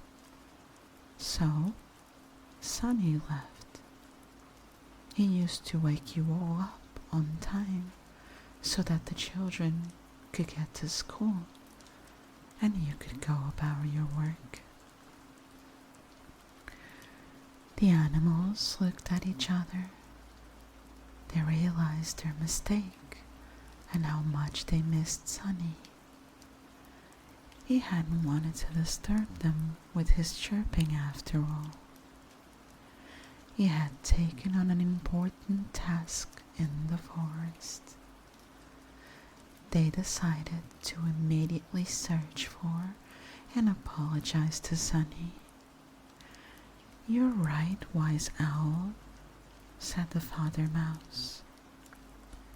"Now we know how important Sunny's chirping really is. We didn't do the right thing. How on earth can we find him again? He probably flew away." The animals asked the owl to keep an eye out for Sunny because they didn't know where to look for him. But the wise owl had an idea.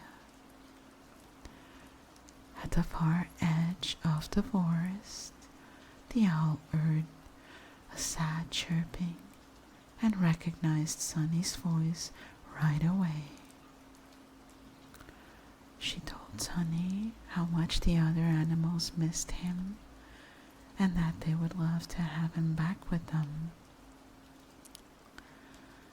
The next morning, Sunny chirped happily from his branch, and all the animals were able to start their day on time. From that day on, each of them thanked him in the mornings for their wake-up call. Oh, I still feel sad for Sunny though. I feel like they only asked him to come back because he served a purpose. It feels like they didn't really care for him. It's just because he was useful to them. That is a little sad.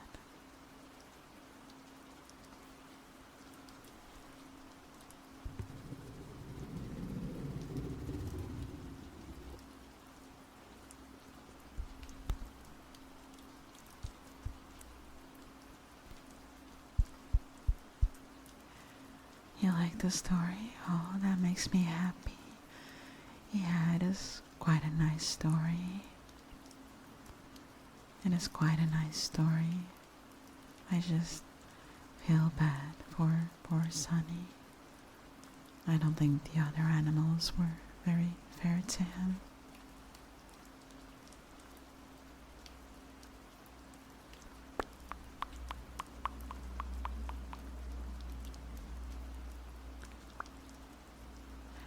Hmm.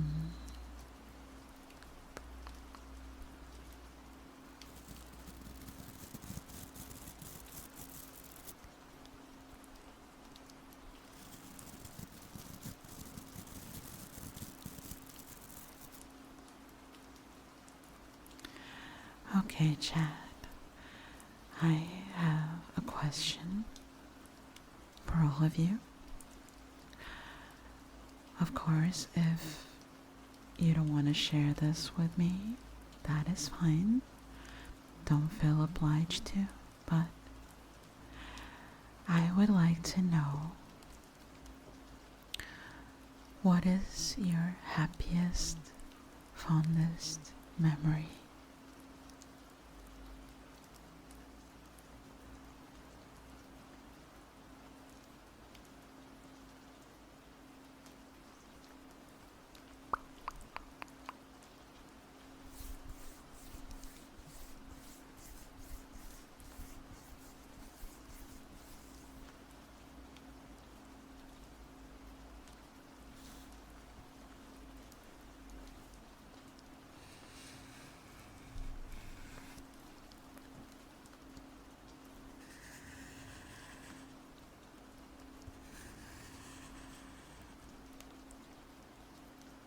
Again, if you don't feel comfortable sharing this, it's okay. That's fine. But let me just say that this is a safe space. Each and every one of you is completely safe here.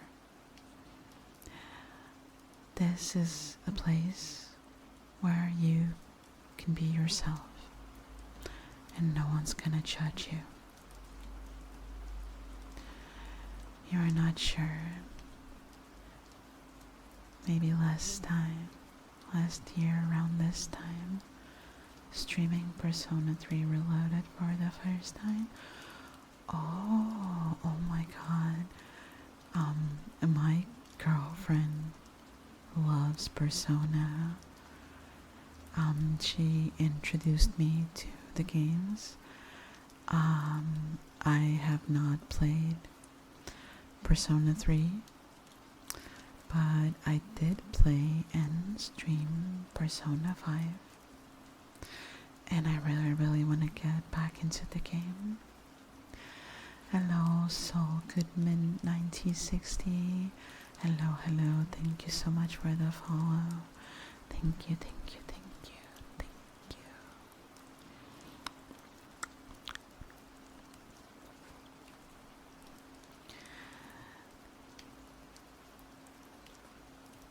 I wouldn't call myself a fan. I am still very early on the game.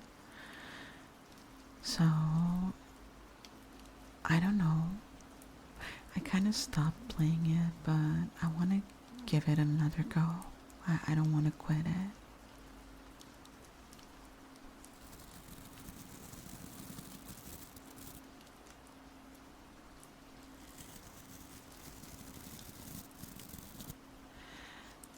I really like the fact that it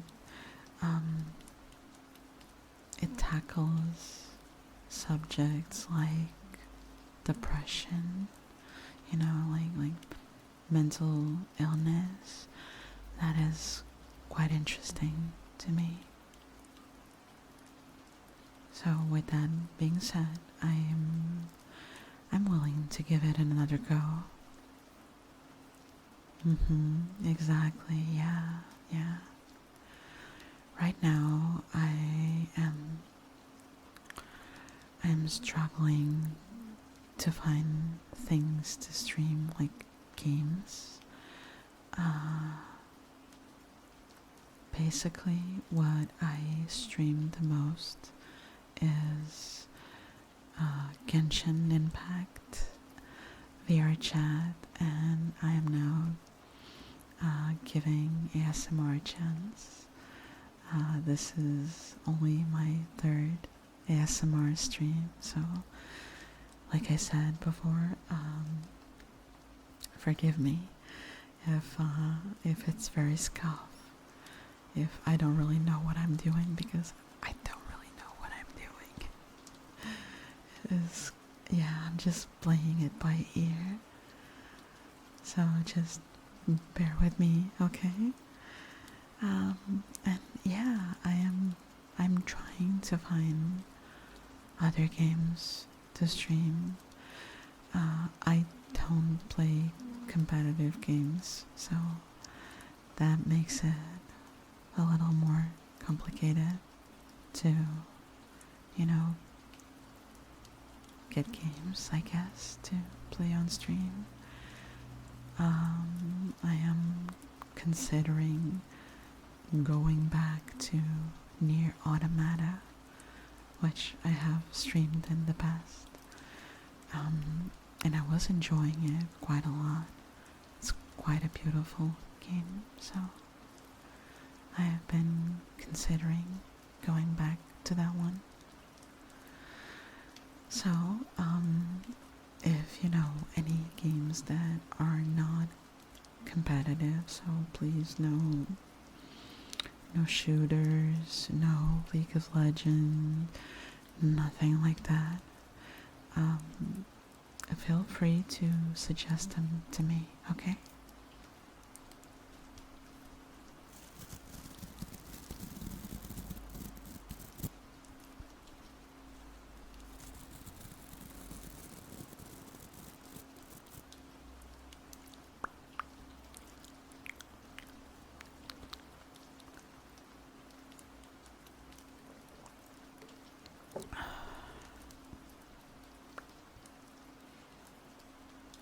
Oh, Hollow Knight and Dark Souls? Okay, okay. Noted, noted, noted. Thank you. Thank you, Reem. Thank you, thank you, thank you. Thank you, thank you, thank you, thank you. I'll definitely check them out. I also want to go back to streaming Phasmophobia. So I think, yeah, I think we're gonna have a spoopy game in the channel. Yeah. And I really, really want to play Monster Hunter Wild. No. Celeste is...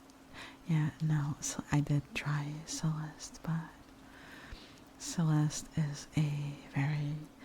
It's almost a competitive game, in a way. But I know people love that. People love watching streamers play Celeste. Apparently, yeah, it's quite a popular game and people say a lot of good stuff about it. But oh my god, it gets to you, you know? It gets to you. 'Cause you die a lot of times. Oh, it depends really. But I think so. I think the story, while being simple, it's nice and cute, like Drea mentioned. But just be prepared, cause it's gonna test your patience so bad, you know. So you're gonna die a lot. Yeah, you need to like coordinate a lot of jumps and mechanics, just like Drea said. and it can be quite a test to your patience. Patience, patience, patience.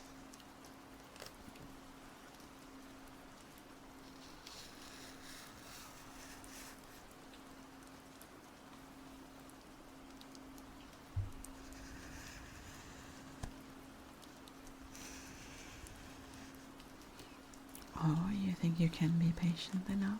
Okay, okay, that's fair.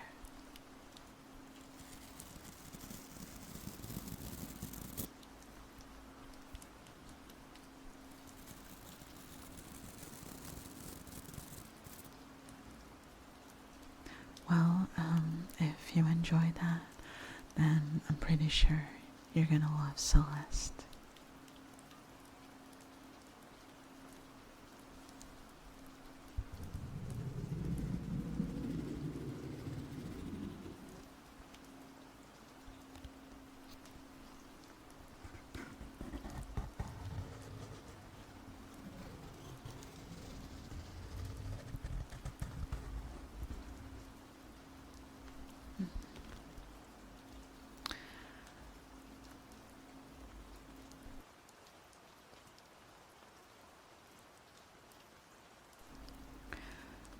As long as it's not as bad as Jump King. I've seen a lot of pain come from that game. Oh, I've never heard of that one. Jump King, Jump King, Jump King, Jump King. What kind of game is it? Oh, you played it today? Okay, okay. Hmm.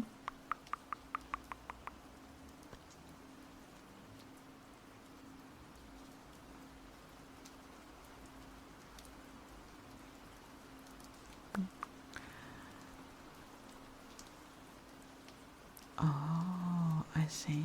Interesting, interesting, interesting, interesting, interesting.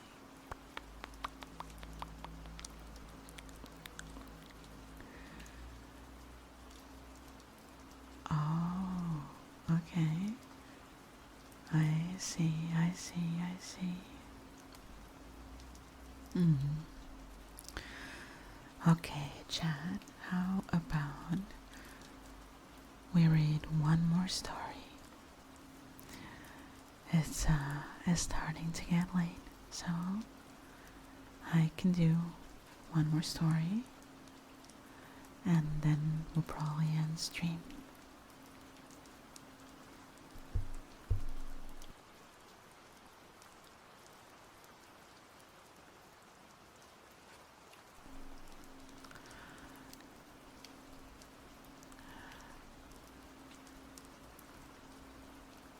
So this story is called Bride and Moonlight.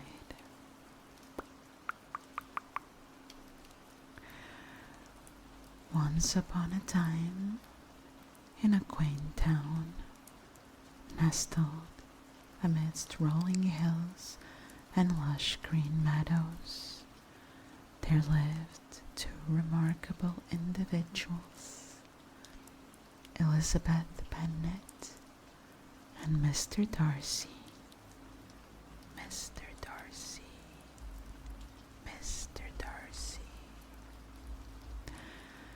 They were not strangers to each other, having crossed paths on numerous occasions at various social gatherings and soirees.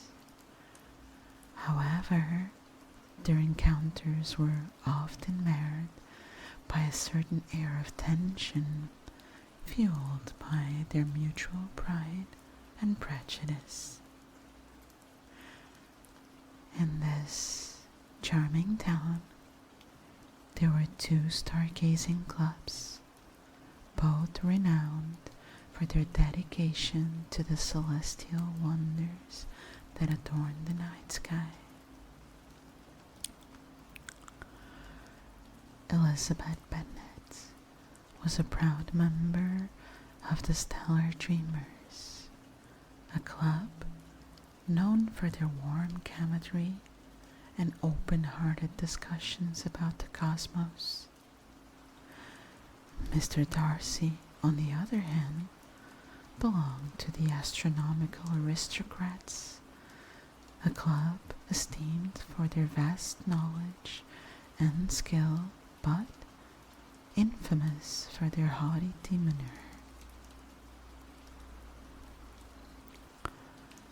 One crisp evening, under a velvety sky, scattered with twinkling stars, Elizabeth and Mr. Darcy found themselves at a crossroads.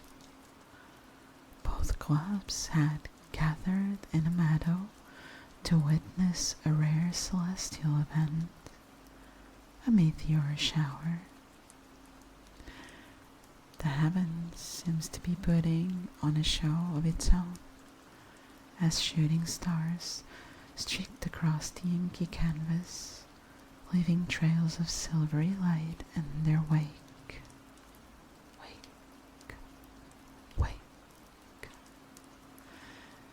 Elizabeth, with her telescope and a heart filled with wonder, stood with her fellow stellar dreamers. They chatted animatedly about the constellations, their voices filled with excitement and joy. In contrast, Mr. Darcy and his astronomical aristocrats maintained a stoic silence, their gazes fixed on the stars above. As the night unfolded and the meteor shower grew more spectacular, Elizabeth's curiosity got the best of her. She approached Mr. Darcy and asked, "Mr. Darcy, do you not find the beauty of the night sky simply captivating?" Mr. Darcy, somewhat taken aback by her approach, replied with a hint of reservation, "Indeed, Miss Bennet, the stars hold a certain allure, though they pale in comparison to the mysteries of the universe." Their conversation had begun, and over the course of the night, as they shared their knowledge and passion for astronomy, the walls of pride and prejudice started to crumble. Elizabeth realized that beneath Mr. Darcy's aloof exterior was a man of profound intellect and a deep appreciation for the cosmos. Mr. Darcy, in turn, discovered in Elizabeth a kindred spirit whose enthusiasm for the stars matched his own. As dawn approached and the meteor shower waned, they found themselves sitting side by side, lost in conversation. The rivalry between their clubs seemed insignificant in the grandeur of the night sky.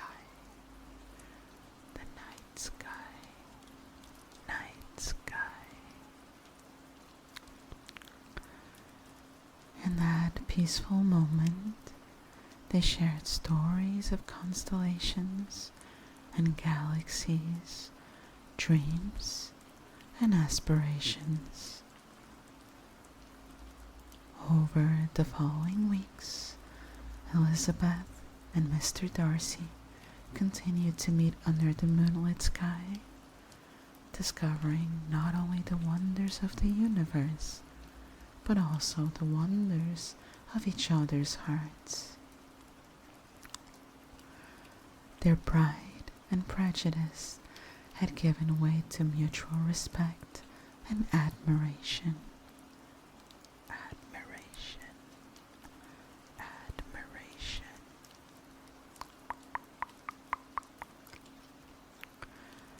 One fateful night, as they gazed at the full moon hanging low on the horizon, Mr. Darcy took Elizabeth's hand and said, "Miss Bennet, I have found you a celestial companion whose light has illuminated my life in ways I never imagined." Elizabeth's heart fluttered as she replied, "Mr. Darcy, under this moonlight our differences have faded into insignificance. I, too, have found a kindred spirit in you, and my heart is bound to yours, just as the stars are bound to the night sky." And so, under the watchful gaze of the moon, and surrendered by the mysteries of the cosmos, Elizabeth Bennet and Mr. Darcy found a love that transcended pride and prejudice. They continued to explore the wonders of the universe together, their hearts forever intertwined like two celestial bodies in a dance through the infinite expanse of space. Space, space, space, space, space. As they lay together on a blanket, gazing at the stars, their souls were at peace, and the stresses of the world melted away. The night whispered its secrets to them, and in each other's arms they found solace, tranquility, and a love that would shine as brightly as the stars in the night sky for all eternity. And so, with their hearts intertwined and the moon as their witness, they drifted off to sleep, knowing that they had found their own piece of celestial perfection in each other's arms. Oh my God, hello, hello. Welcome, Raiders. Welcome, welcome, welcome, Raiders. Welcome, welcome, everyone. How are you all today? Thank you so much. Thank you, thank you, thank you. Mia Sova, Mia Sova, Mia Sova. Thank you all for the follows. You are all so sweet and kind. Thank you, thank you, thank you. My name is Moon. I am pretty new to ASMR. This is only my third stream. Thank you all. Thank you, thank you. Me, I really appreciate you bringing your community to me. That means the world. Thank you so much. If you need to rest or get something to eat, please don't feel obliged to stay, okay? Thank you all for the follows. Oh my God, thank you. Boxy facts. Boxy facts. Boxy, boxy, boxy facts. Thank you so much. Have a good rest and good day at work. Actually, sorry, not rest. Have a wonderful day at work. Thank you, take care.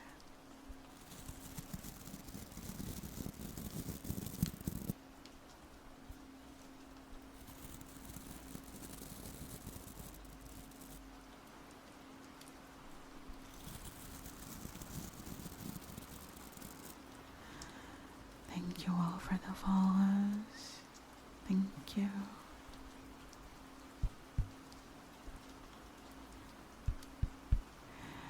So we've been reading stories and talking in between. Since I am pretty new to ASMR and I'm kind of doing this like improvising, I guess. I always ask new people what are their favorite triggers. Like, what triggers work best for you guys?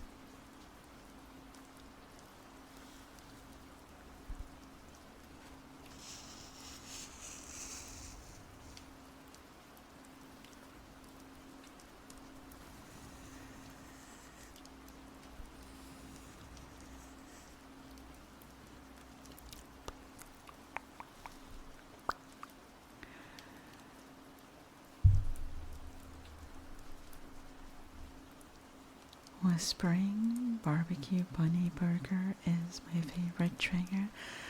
Oh my god, Chad, my beautiful wifey is here. My beautiful, beautiful, beautiful wifey is here. Barbecue bunny burger, barbecue bunny burger, barbecue bunny burger. Barbecue bunny burger. Oh, I don't have a mic to do that, so I don't think that would work. Sorry. Oh, water sounds are nice. Okay, we have some rain sounds in the background. And I also have something here that I might be able to use, so sorry. Let's see. Christopheros, thank you for the follow. Hi, sweetheart. Hello.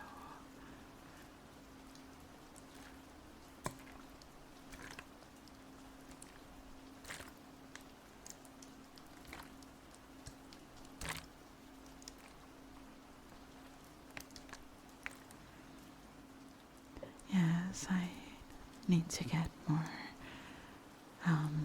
sounds, more triggers. I don't have a lot to work with right now.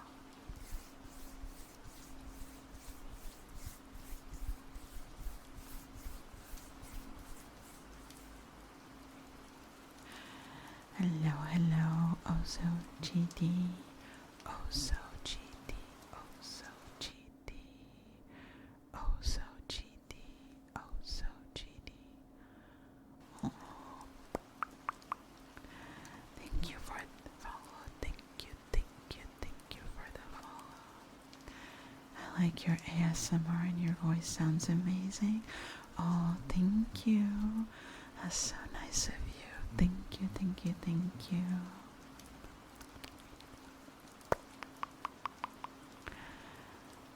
Thank you.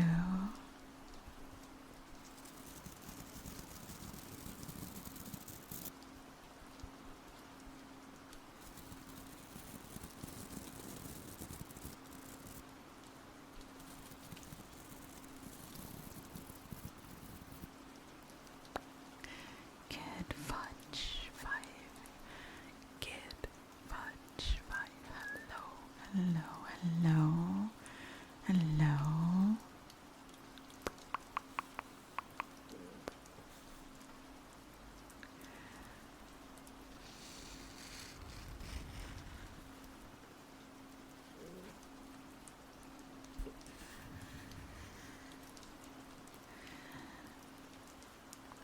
So, before we were also talking about food.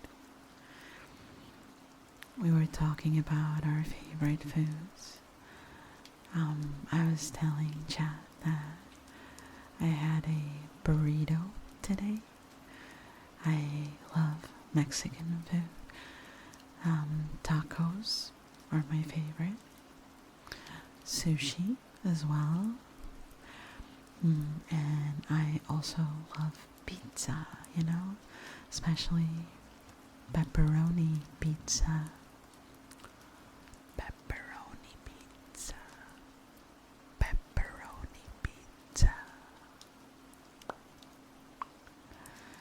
Oh, yes, I wish I could get tacos right now, but it is quite late for me. It is almost 1 a.m. and very sadly I cannot get food delivered this late. No, I do not have that option in my country, very sadly. Restaurants don't really stay open that late. Yes, it is. It's a tragedy. It's quite tragic. Tragic, tragic, tragic. Yes, I'm bound to have cravings for the rest of the night.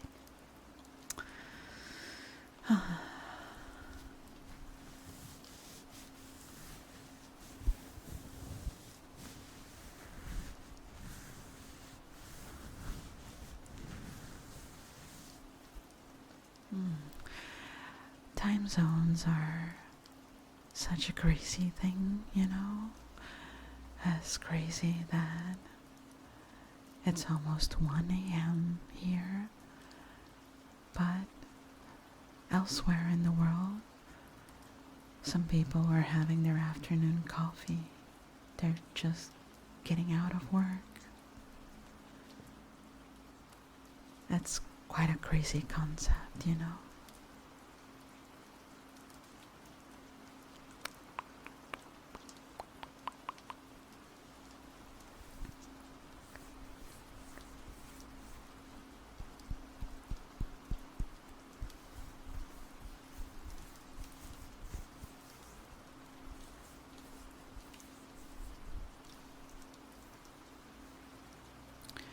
So, if I was somewhere else in the world, let's say maybe New Zealand or Australia, maybe I could have bacon pancakes for breakfast. Bacon pancakes. Bacon pancakes. Bacon pancakes.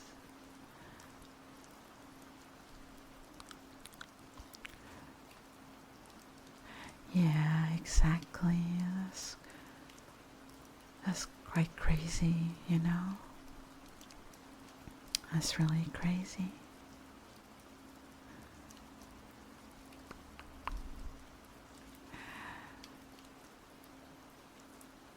I imagine that traveling to such an extreme time zone must be quite strange. Like going to a place that's like 8, 9, or 10 hours either ahead or behind you, you know, must be quite crazy and weird. Weird. Oh, you are gonna make pancakes today? Oh my god. I love pancakes. I haven't had pancakes in so long, it's crazy. I miss having slow mornings where I can just sleep in and then wake up and make a super fancy breakfast, you know, with scrambled eggs, pancakes, bacon, fruit, you know. Oh, that sounds so good. Pancakes and a fried egg on top. I've never tried that, but it sounds so good. Oh yeah, I feel the same. I feel the same.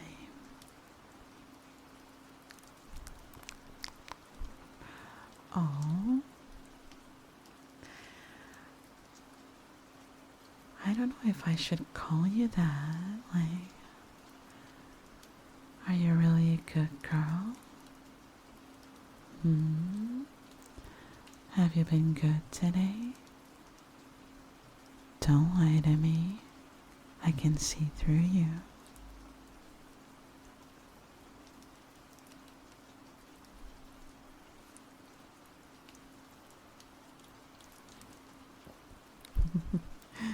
And I know you, so of course you're a good girl today. The bestest of girls. And mommy's so, so proud of you.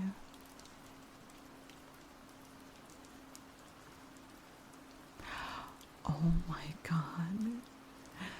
Stop, you're making me so hungry right now. I can't, okay? I absolutely adore when you cook eggs like that. Like, you leave the yolk, kind of like liquid on the inside. Oh, that's so good. So good.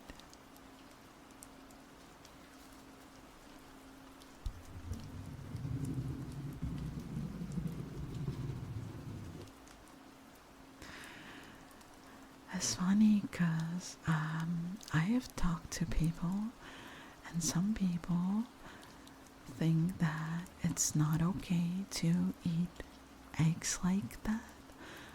They're like, oh, but isn't that like eating the egg like raw? And I'm like, no, no, it's not raw. It is definitely cooked, it's not raw, and it's safe, you know. You're not gonna, like, I don't know, get food poisoning for eating a fried egg like that.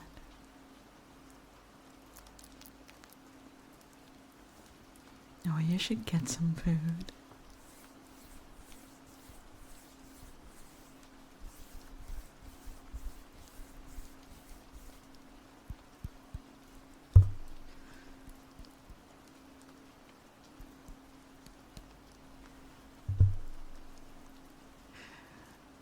Those people are crazy. Yes, I agree. They are indeed quite crazy.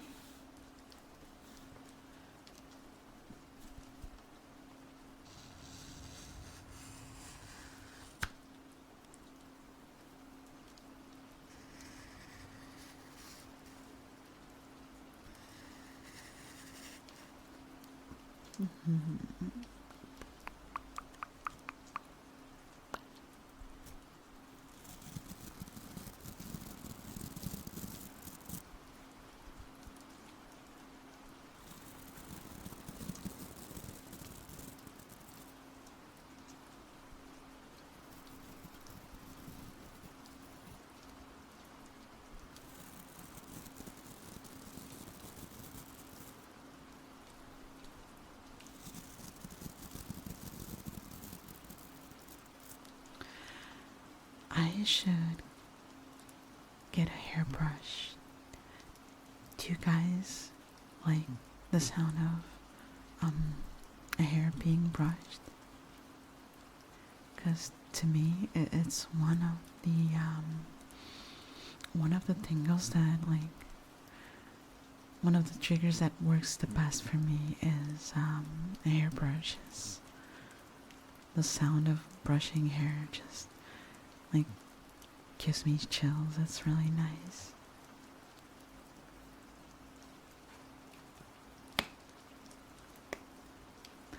Oh, mic brushing, yeah.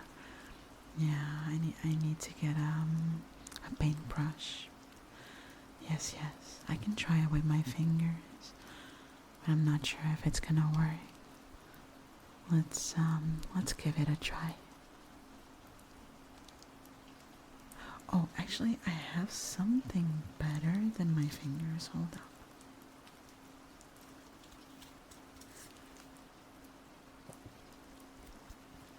Let's see.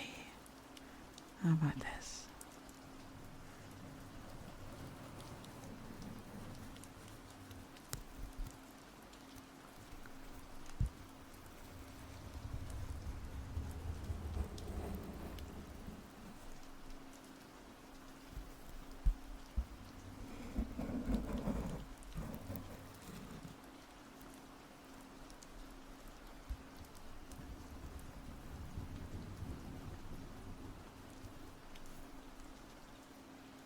Hmm.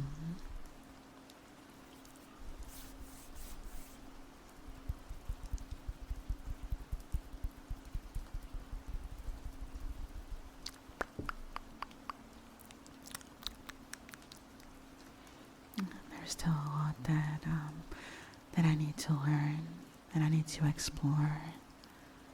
Like I said before, I am pretty new to this, so I'm still learning. I'm still learning a lot, but I'm having a lot of fun. I'm enjoying this quite a lot, so I want to keep doing it and try different things.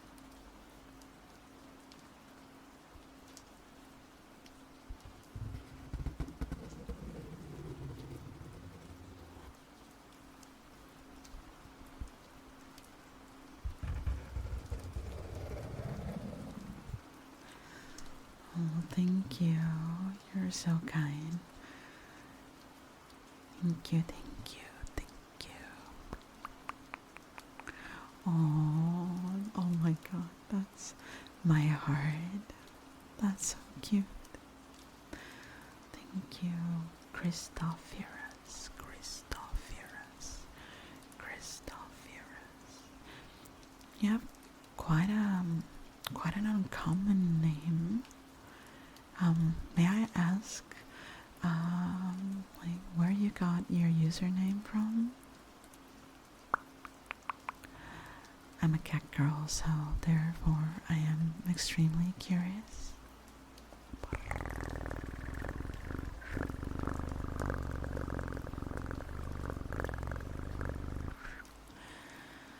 Hello, hello. Safer dark star, safer dark star, safer dark star. Thank you so much for the follow. Thank you, thank you, thank you, thank you. Oh, okay, okay. Yeah, that it does sound cooler that way, definitely.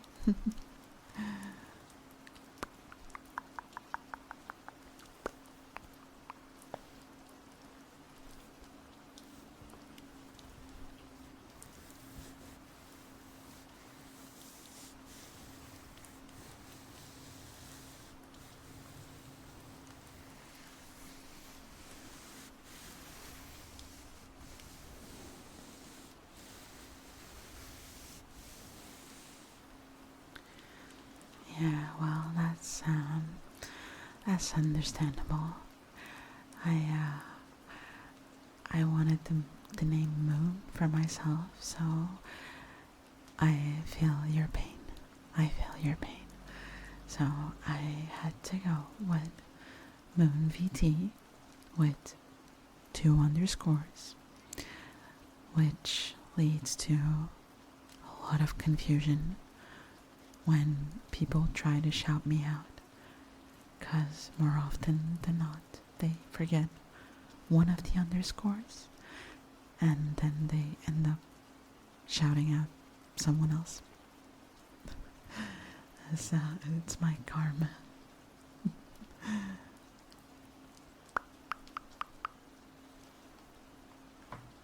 But I haven't lost hope that the name Moon is going to be available.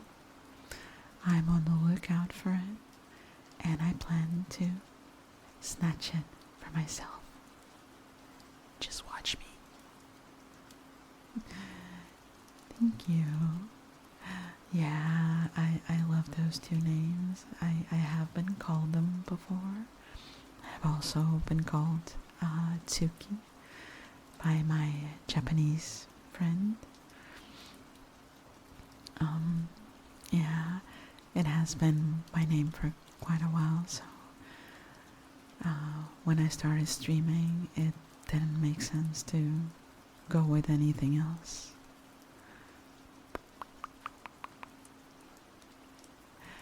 Hello, hello. Oh my god, this username. I love it. High quality meatloaf, high quality meatloaf, high quality meatloaf. Thank you, thank you. Thank you so much for the follow. Arigatou gozaimasu. Arigatou gozaimasu.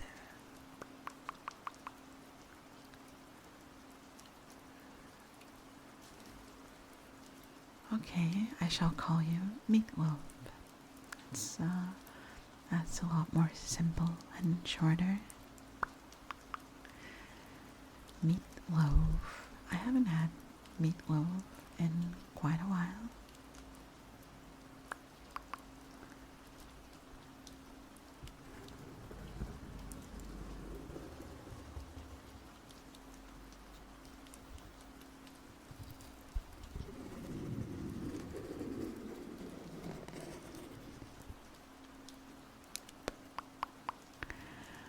All this talk about food is making me quite hungry. And it's late at night, I have no way to get food. So what's gonna happen is when I end stream, I'm gonna have a bowl of cereal. And then I'm gonna pretend that I'm having tacos or sushi instead.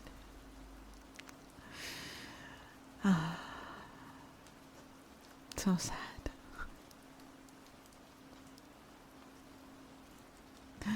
Oh my god, thank you so much. Thank you, thank you.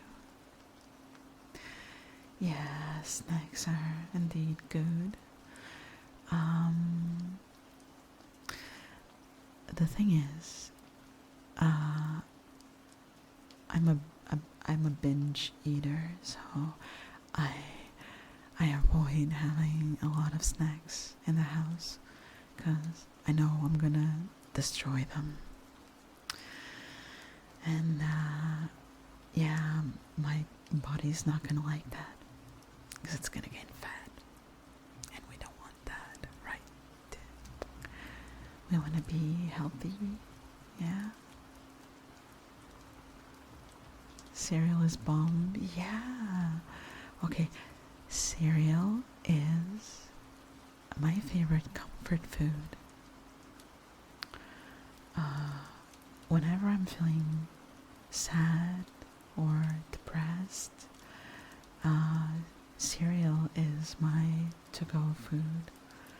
It's just, there's something that's so incredibly comforting about cereal. I don't know how to explain it, but yeah.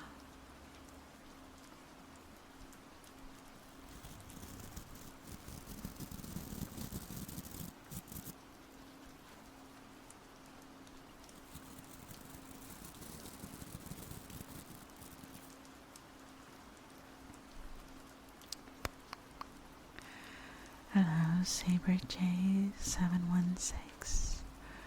Saber. Hi, thank you. Thank you so much for the follow. Thank you. Arigatou gozaimasu. Arigatou. Especially the right cereal, it always hits the spot. Oh my god, yes. Yes, absolutely. Yes, 100% agreed. And it's cheap and easy to prepare. So, yeah, it's a win.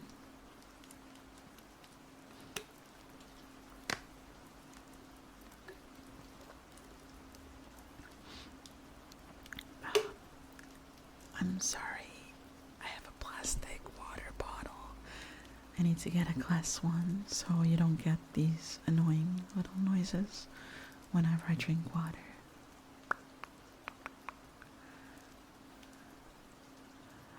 Oh, fruit. What kind of fruit?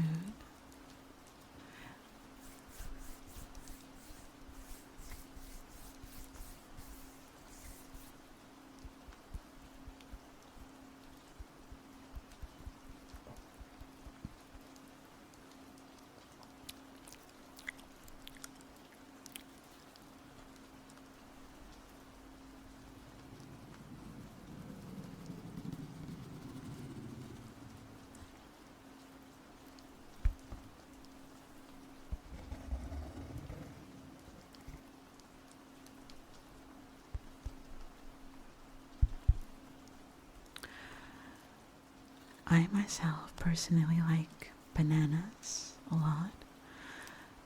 I think bananas are really practical. Um, they're super easy to eat, and they're not juicy, so you don't really get dirty when you eat them. Oh, grapes and mangoes. Mangoes and grapes. Grapes. Grapes. Grapes. Grapes. You eat bananas and dates and cuties. Oh, that's an interesting diet. Okay. I would say that's my diet because I do eat bananas. I'm dating a very, very cute girl, so yeah.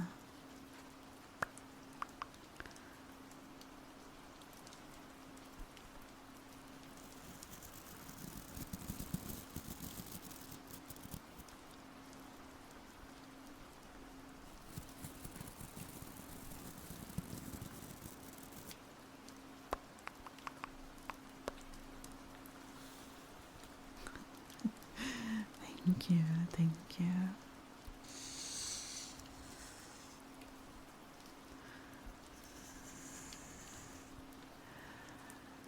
This paper leaf is completely colored now. Should I do a handwriting reveal at some point? Instead of just like drawing lines on the paper? You gotta tell her that next time you speak. I mean, I'm pretty sure she heard it. She's here, so yeah. This is my cute wifey.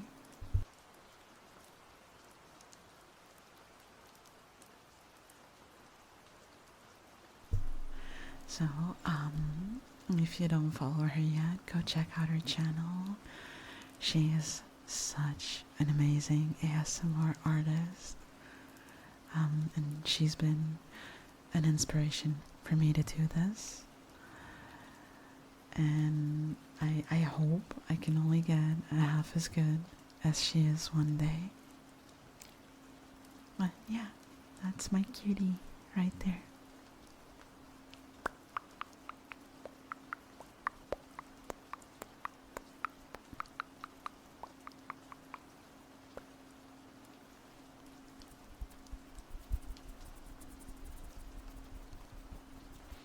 I just followed her. Yay. Thank you. Thank you. Thank you. Thank you. Thank you.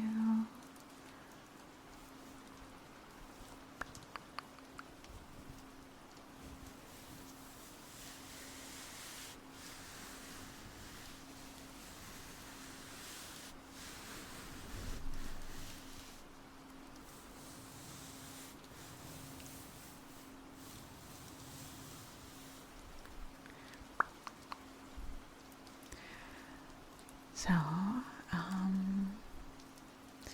don't think I have any more stories to read, but I do have something else that I want to try with you guys. Let's see.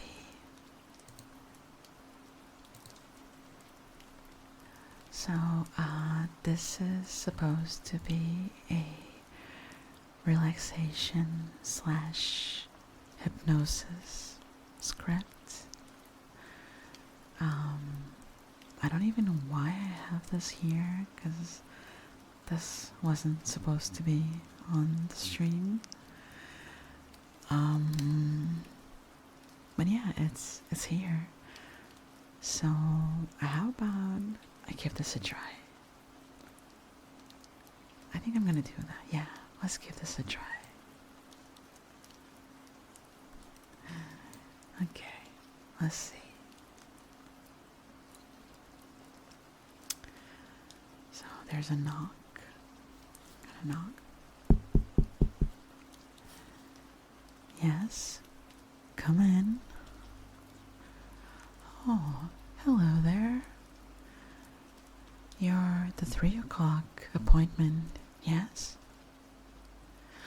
Good. Close the door behind you, please. Sit down. Oh, there, on the lounge chair. No, it's meant for appointments like this. That's why it looks so comfortable. There you go. I'll give you a moment to accommodate while I check the form your therapist emailed me. Feel free to look around. Okay. The form says you are here for relaxation therapy.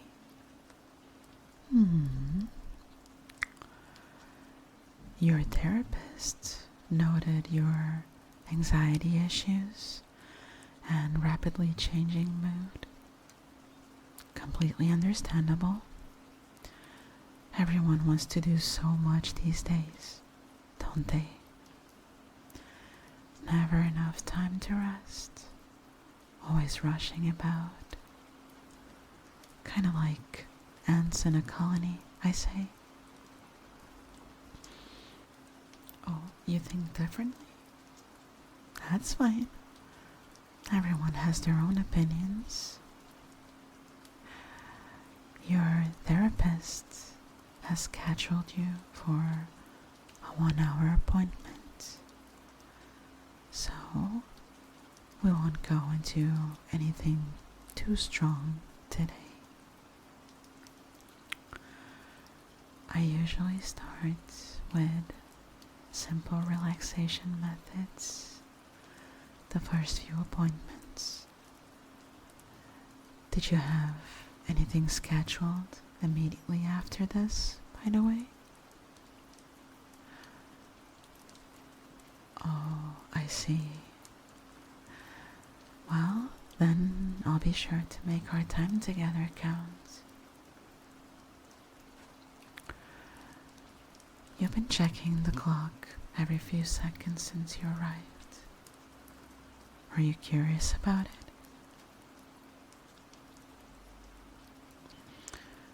Well, it's a custom wall-mounted model made by one of my first patients. He's a clockmaker by trade, and in gratitude for my help, he made it for me.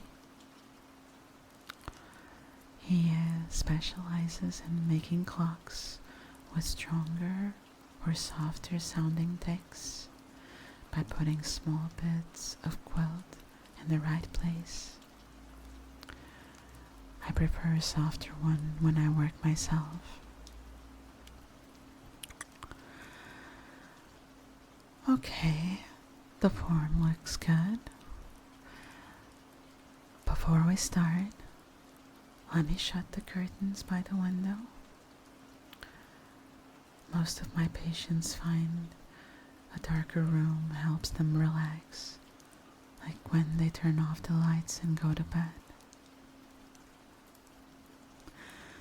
There we go. Enough light to see by, right? Good. Do you need some water before we start? No?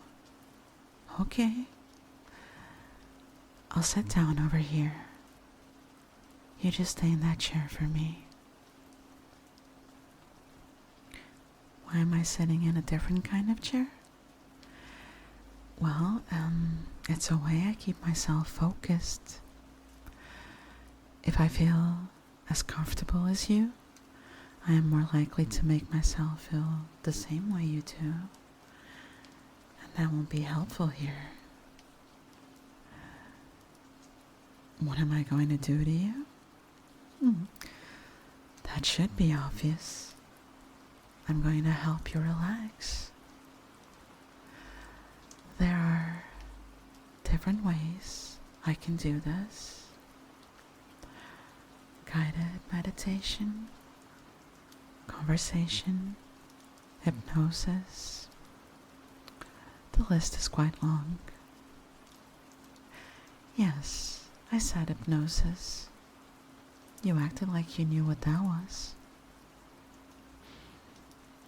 No, hypnosis is not just making someone do what you want them to do.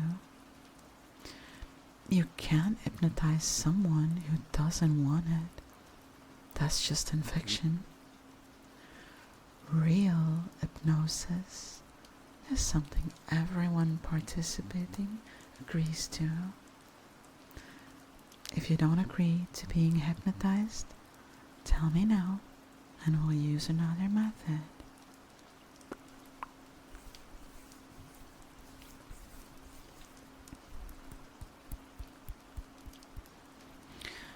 You want to use hypnosis? Have you been hypnotized before? If someone else has tried to hypnotize you and failed, then it will be harder for me. You've never been hypnotized? Okay then. Do you trust me to hypnotize you, even if it doesn't work? Trying it may help you relax. Alright, thank you. We'll get started with a few slow breaths. In and out.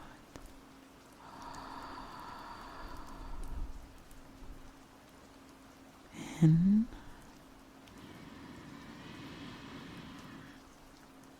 and out.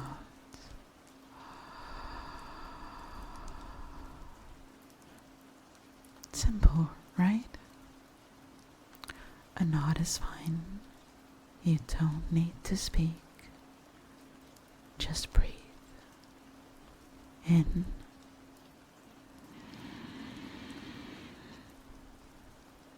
out.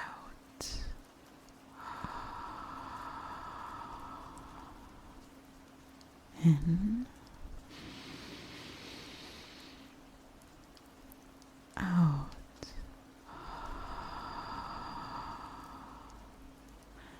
Very good. I think you can set a rhythm to your breaths. I'll help you here. I'll say the numbers 1 and 2 over and over. Breathe in every time I say 1 and out every time I say 2. Ready? 1, 2, 1, 2. Excellent. Let's keep this going. 1, 2. Try shifting a bit in the chair as you breathe. 1, 2. Relax a bit more as you breathe. 1, 2. Relax. 1, 2.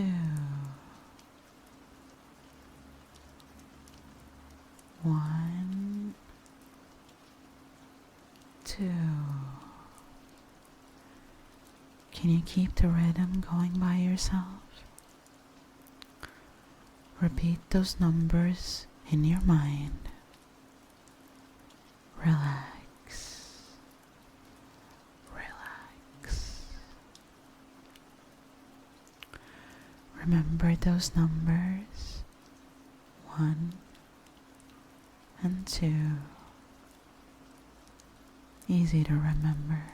right? Good. Just nod. That's fine. Nothing more needs to be done. Relax. It's fine here. You're safe here. Relax. Breathe. Relax. Breathe. Press your back against the chair for me. Good. Slide down the chair a bit. Very good. Feel those muscles in your back relax as you move down. Feel those muscles stretch and relax. Stretch and relax. It's nice to relax, isn't it? You can nod, it's fine. Good, good. I'm glad I'm helping you relax. You must feel very nice in that chair, right? But we can go further still. You can relax even deeper, deeper, deeper, deeper. Nod for me if you want to relax even more. Good. Thank you. Don't worry though. You won't be alone. I will help you relax even deeper. Take a few moments to relax on your own now. Keep up the rhythm. We'll go deeper in a bit.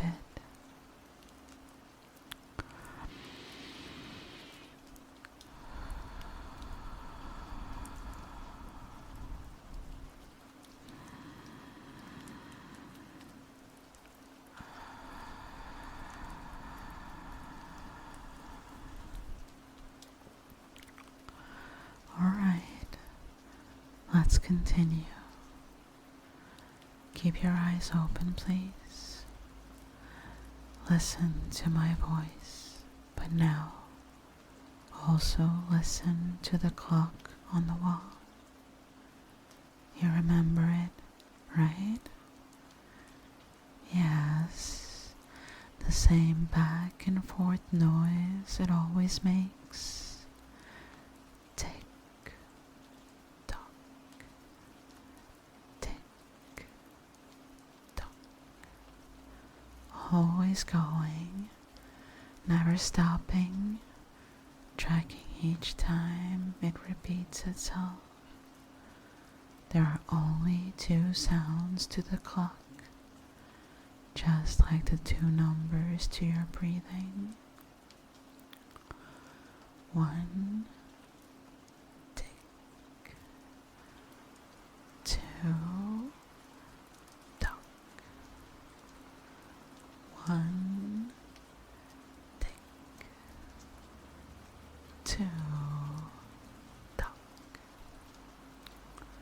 Tick, tock, tick, tock. Back and forth, back and forth. Tick, tock. 1 and 2. They go so well together, don't they? You can put them together easily. It's so easy to do. Breathe in. Tick tock. Breathe out.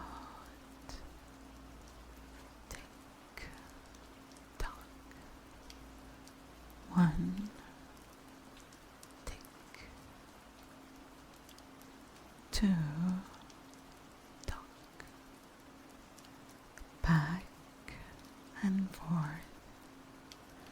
Back and forward. 2 ticks.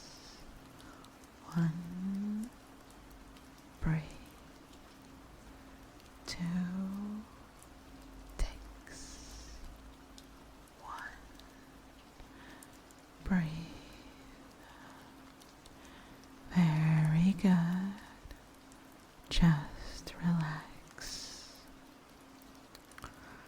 Sink into the chair. Relax even more. Listen to my voice. My voice helps you relax. 2 ticks.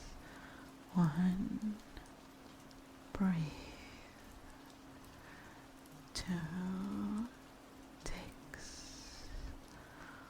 1. Breathe. Not for me, please. Good. Very good. That feels good to you, right? It feels good listening to me. Listen to my voice.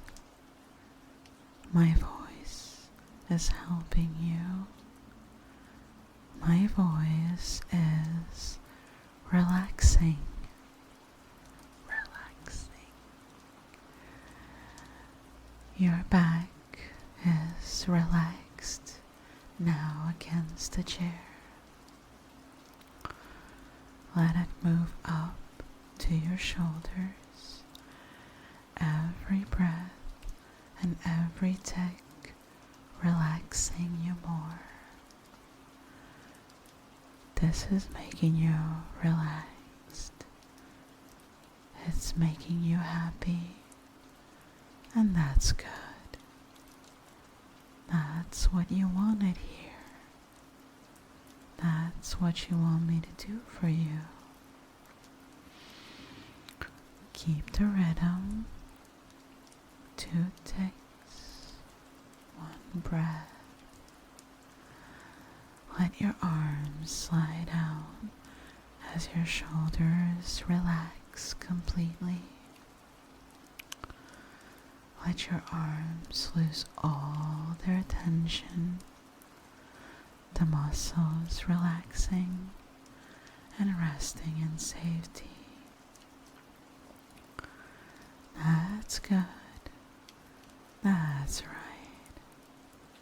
It's relaxing. Relaxing. Relaxing. Keep listening. 1, 2, in, out. Your fingers are relaxing now, 1 by 1. All in time, all by the clock, and your breaths. You feel it happen as I say it, yes? Not for me if you do. Very good. Listening to me is relaxing. You need to listen to me to relax more. You want to be more relaxed. Your hands have relaxed, but they feel loose against the chair's comforting touch. The chair relaxes you, just like my voice does. But in order to relax, you must listen to me. I've helped you get this far, and you want to go even deeper. You want to be fully relaxed. 2 takes, 1 breath. Feel your legs becoming looser, lighter, more at peace, more relaxed. The feeling spreads up with purpose, with a clear goal. It knows what I want. You know what I want, and you want it to happen. 1, 2, relax. Your limbs are relaxed now, but you can still go deeper. Let it happen. Let me relax you because you trust me. You trust my voice to relax you. You trust me to make you happy and relaxed. Breathe in. Breathe out.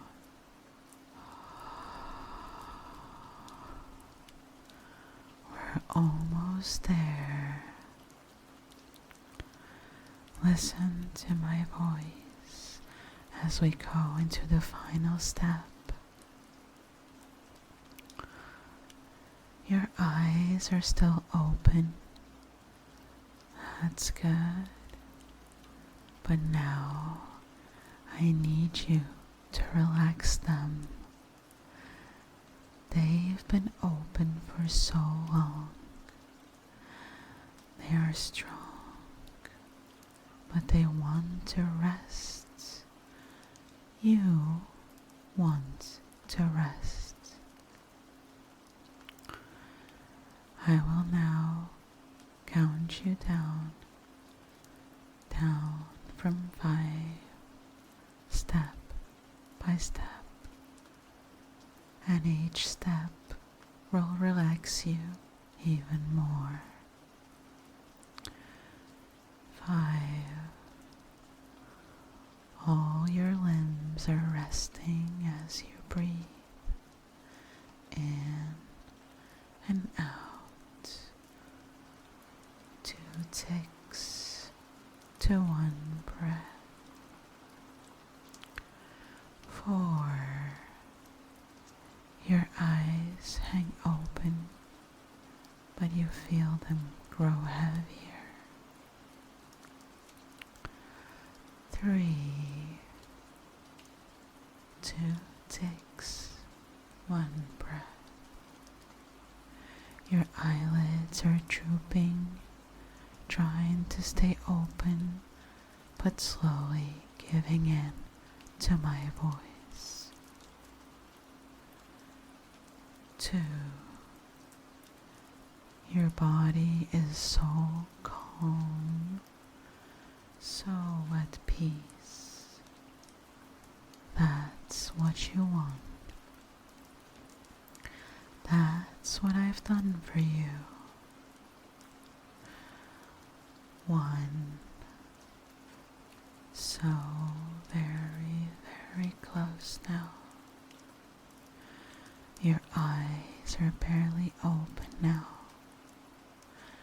You want to cross that last step 0. Relax, relax, relax. Your eyes are closed. Your muscles are resting. Your mind now finally relaxed. But you can still hear me. You want to keep hearing my voice because my voice relaxes you. I have relaxed you, so go ahead and rest. Leave the world behind and sleep in relaxation.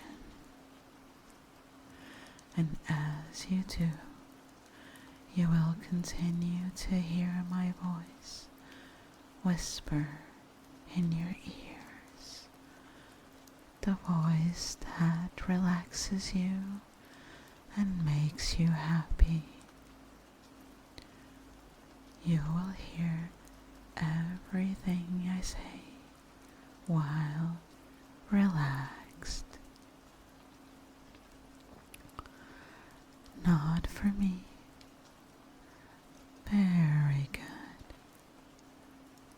Now, listen carefully. 1. Waking up, feeling great. 2. More awake, feeling greater. 3. Wide awake, feeling completely fine. So, how do you feel? Don't worry, you can trust me. Okay, then my treatment worked. That's great. I would have let you rest longer, but our appointed time has already passed. Let's wrap this up and get you back to your life. But before you go, I have one last thing for you. I want you to write down what you felt during our appointment on this piece of paper tonight, and then give it to your regular therapist to look over. Why? Because I want to know how well I did, of course. I do this with all my patients so I can help them even better next time.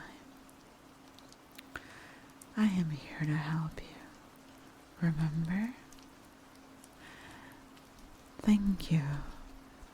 Your therapist knows this is coming, so you can write whatever you want for them.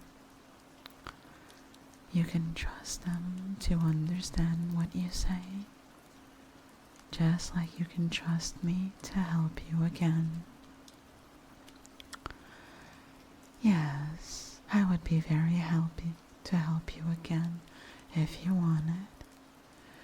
Just let your therapist know, and they'll let me know in turn. It will be a bit easier every time you come here. Have a good rest of your day.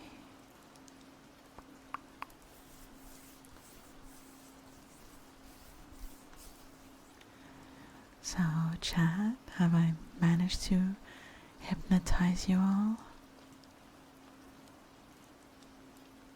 What did you feel while I was reading this?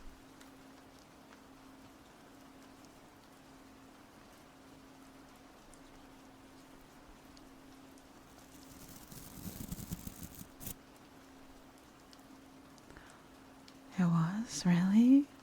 Oh, that makes me happy. Oh my God, thank you you so much for the sub.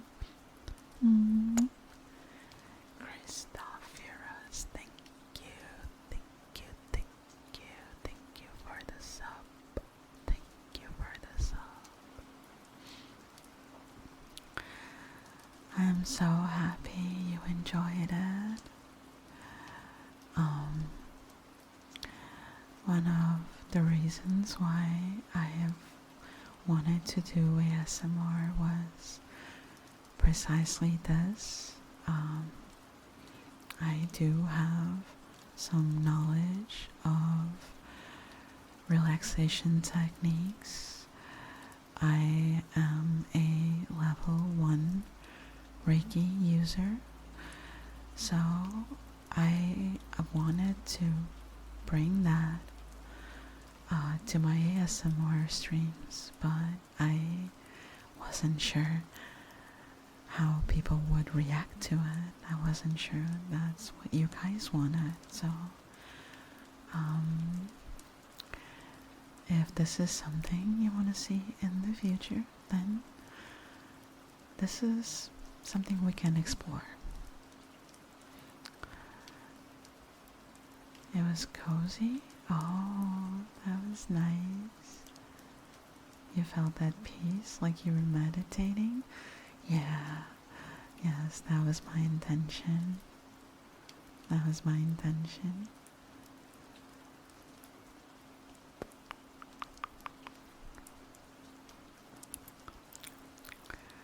Yes, I will try and bring more of this to future streams.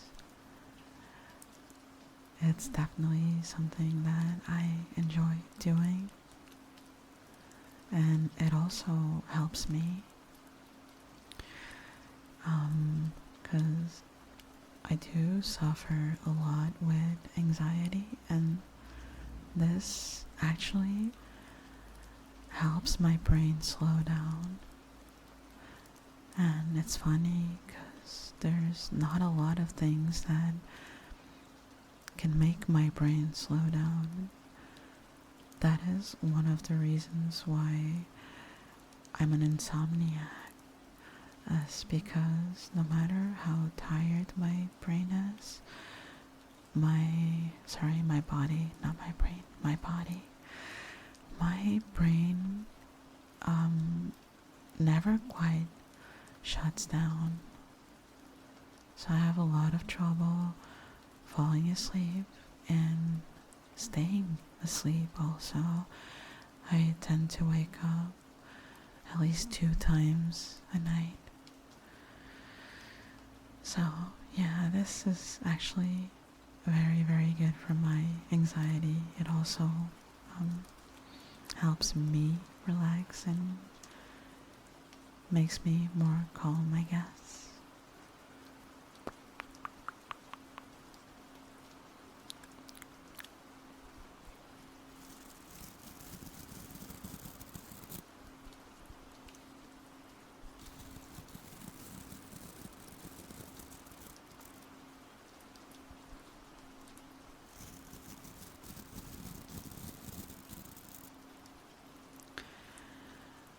Okay, chat, as much as I would love to stay with you all more time, it is getting quite late, and it is time for me and also for some of you to get some sleep.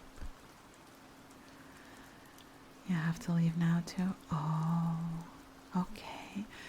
You take care, Christophorus. It was lovely to have you here today, and I hope you will come back for our future streams. Hi, Spy. Hello, hello, hello. Spy Fox LS. Spy Fox LS. Hello, hello, Video Gamer 5000.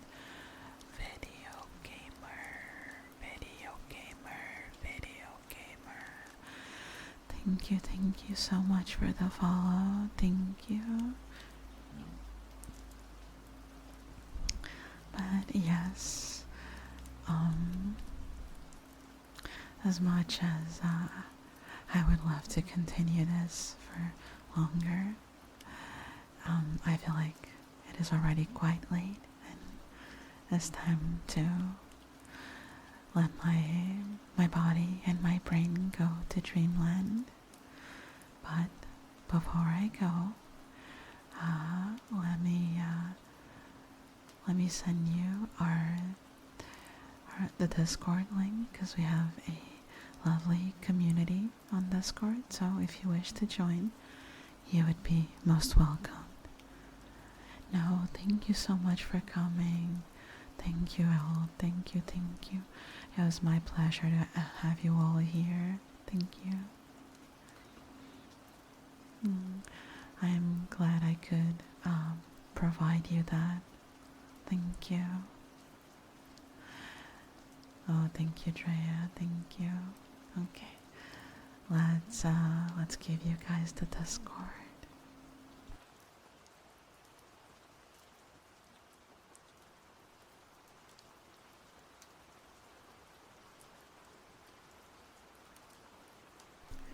And we already have the raid message, because we're gonna find someone else to raid, of course.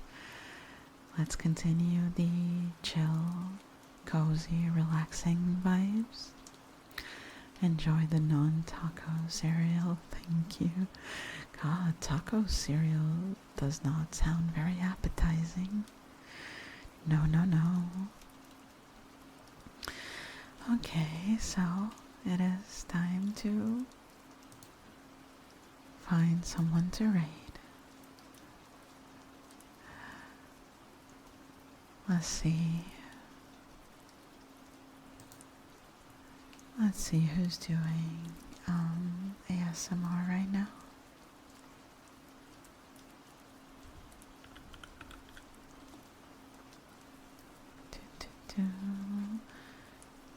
Just bear with me for a little bit, chat, while I find someone.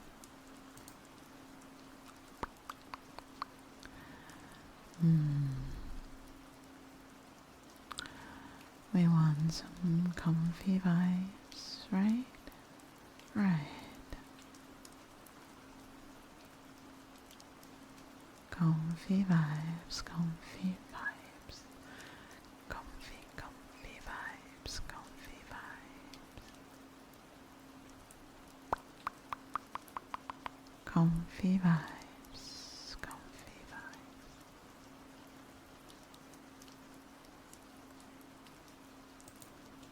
Let's see this person.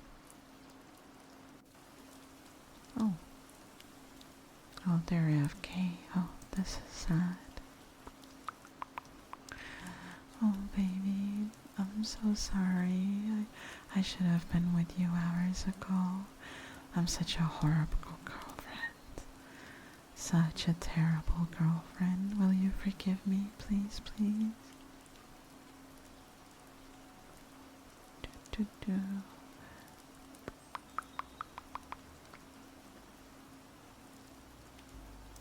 Oh, let's see this. No, no, no.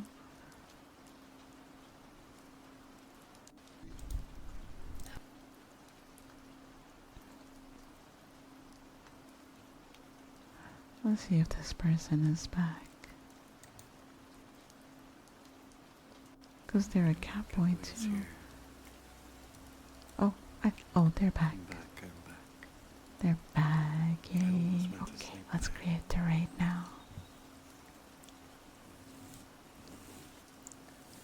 No. You're back on the wish talk. You got scared X. Tienes miedo. ¿Por qué tienes miedo? Okay. Alright, the raid has been created. Let's go, show this lovely person some love and continue the cozy vibes. And thank you all for joining me today into this journey to relaxation. And I hope to see you guys on the next stream. Don't forget, you're beautiful and special, and you bring things to this world that no one else can.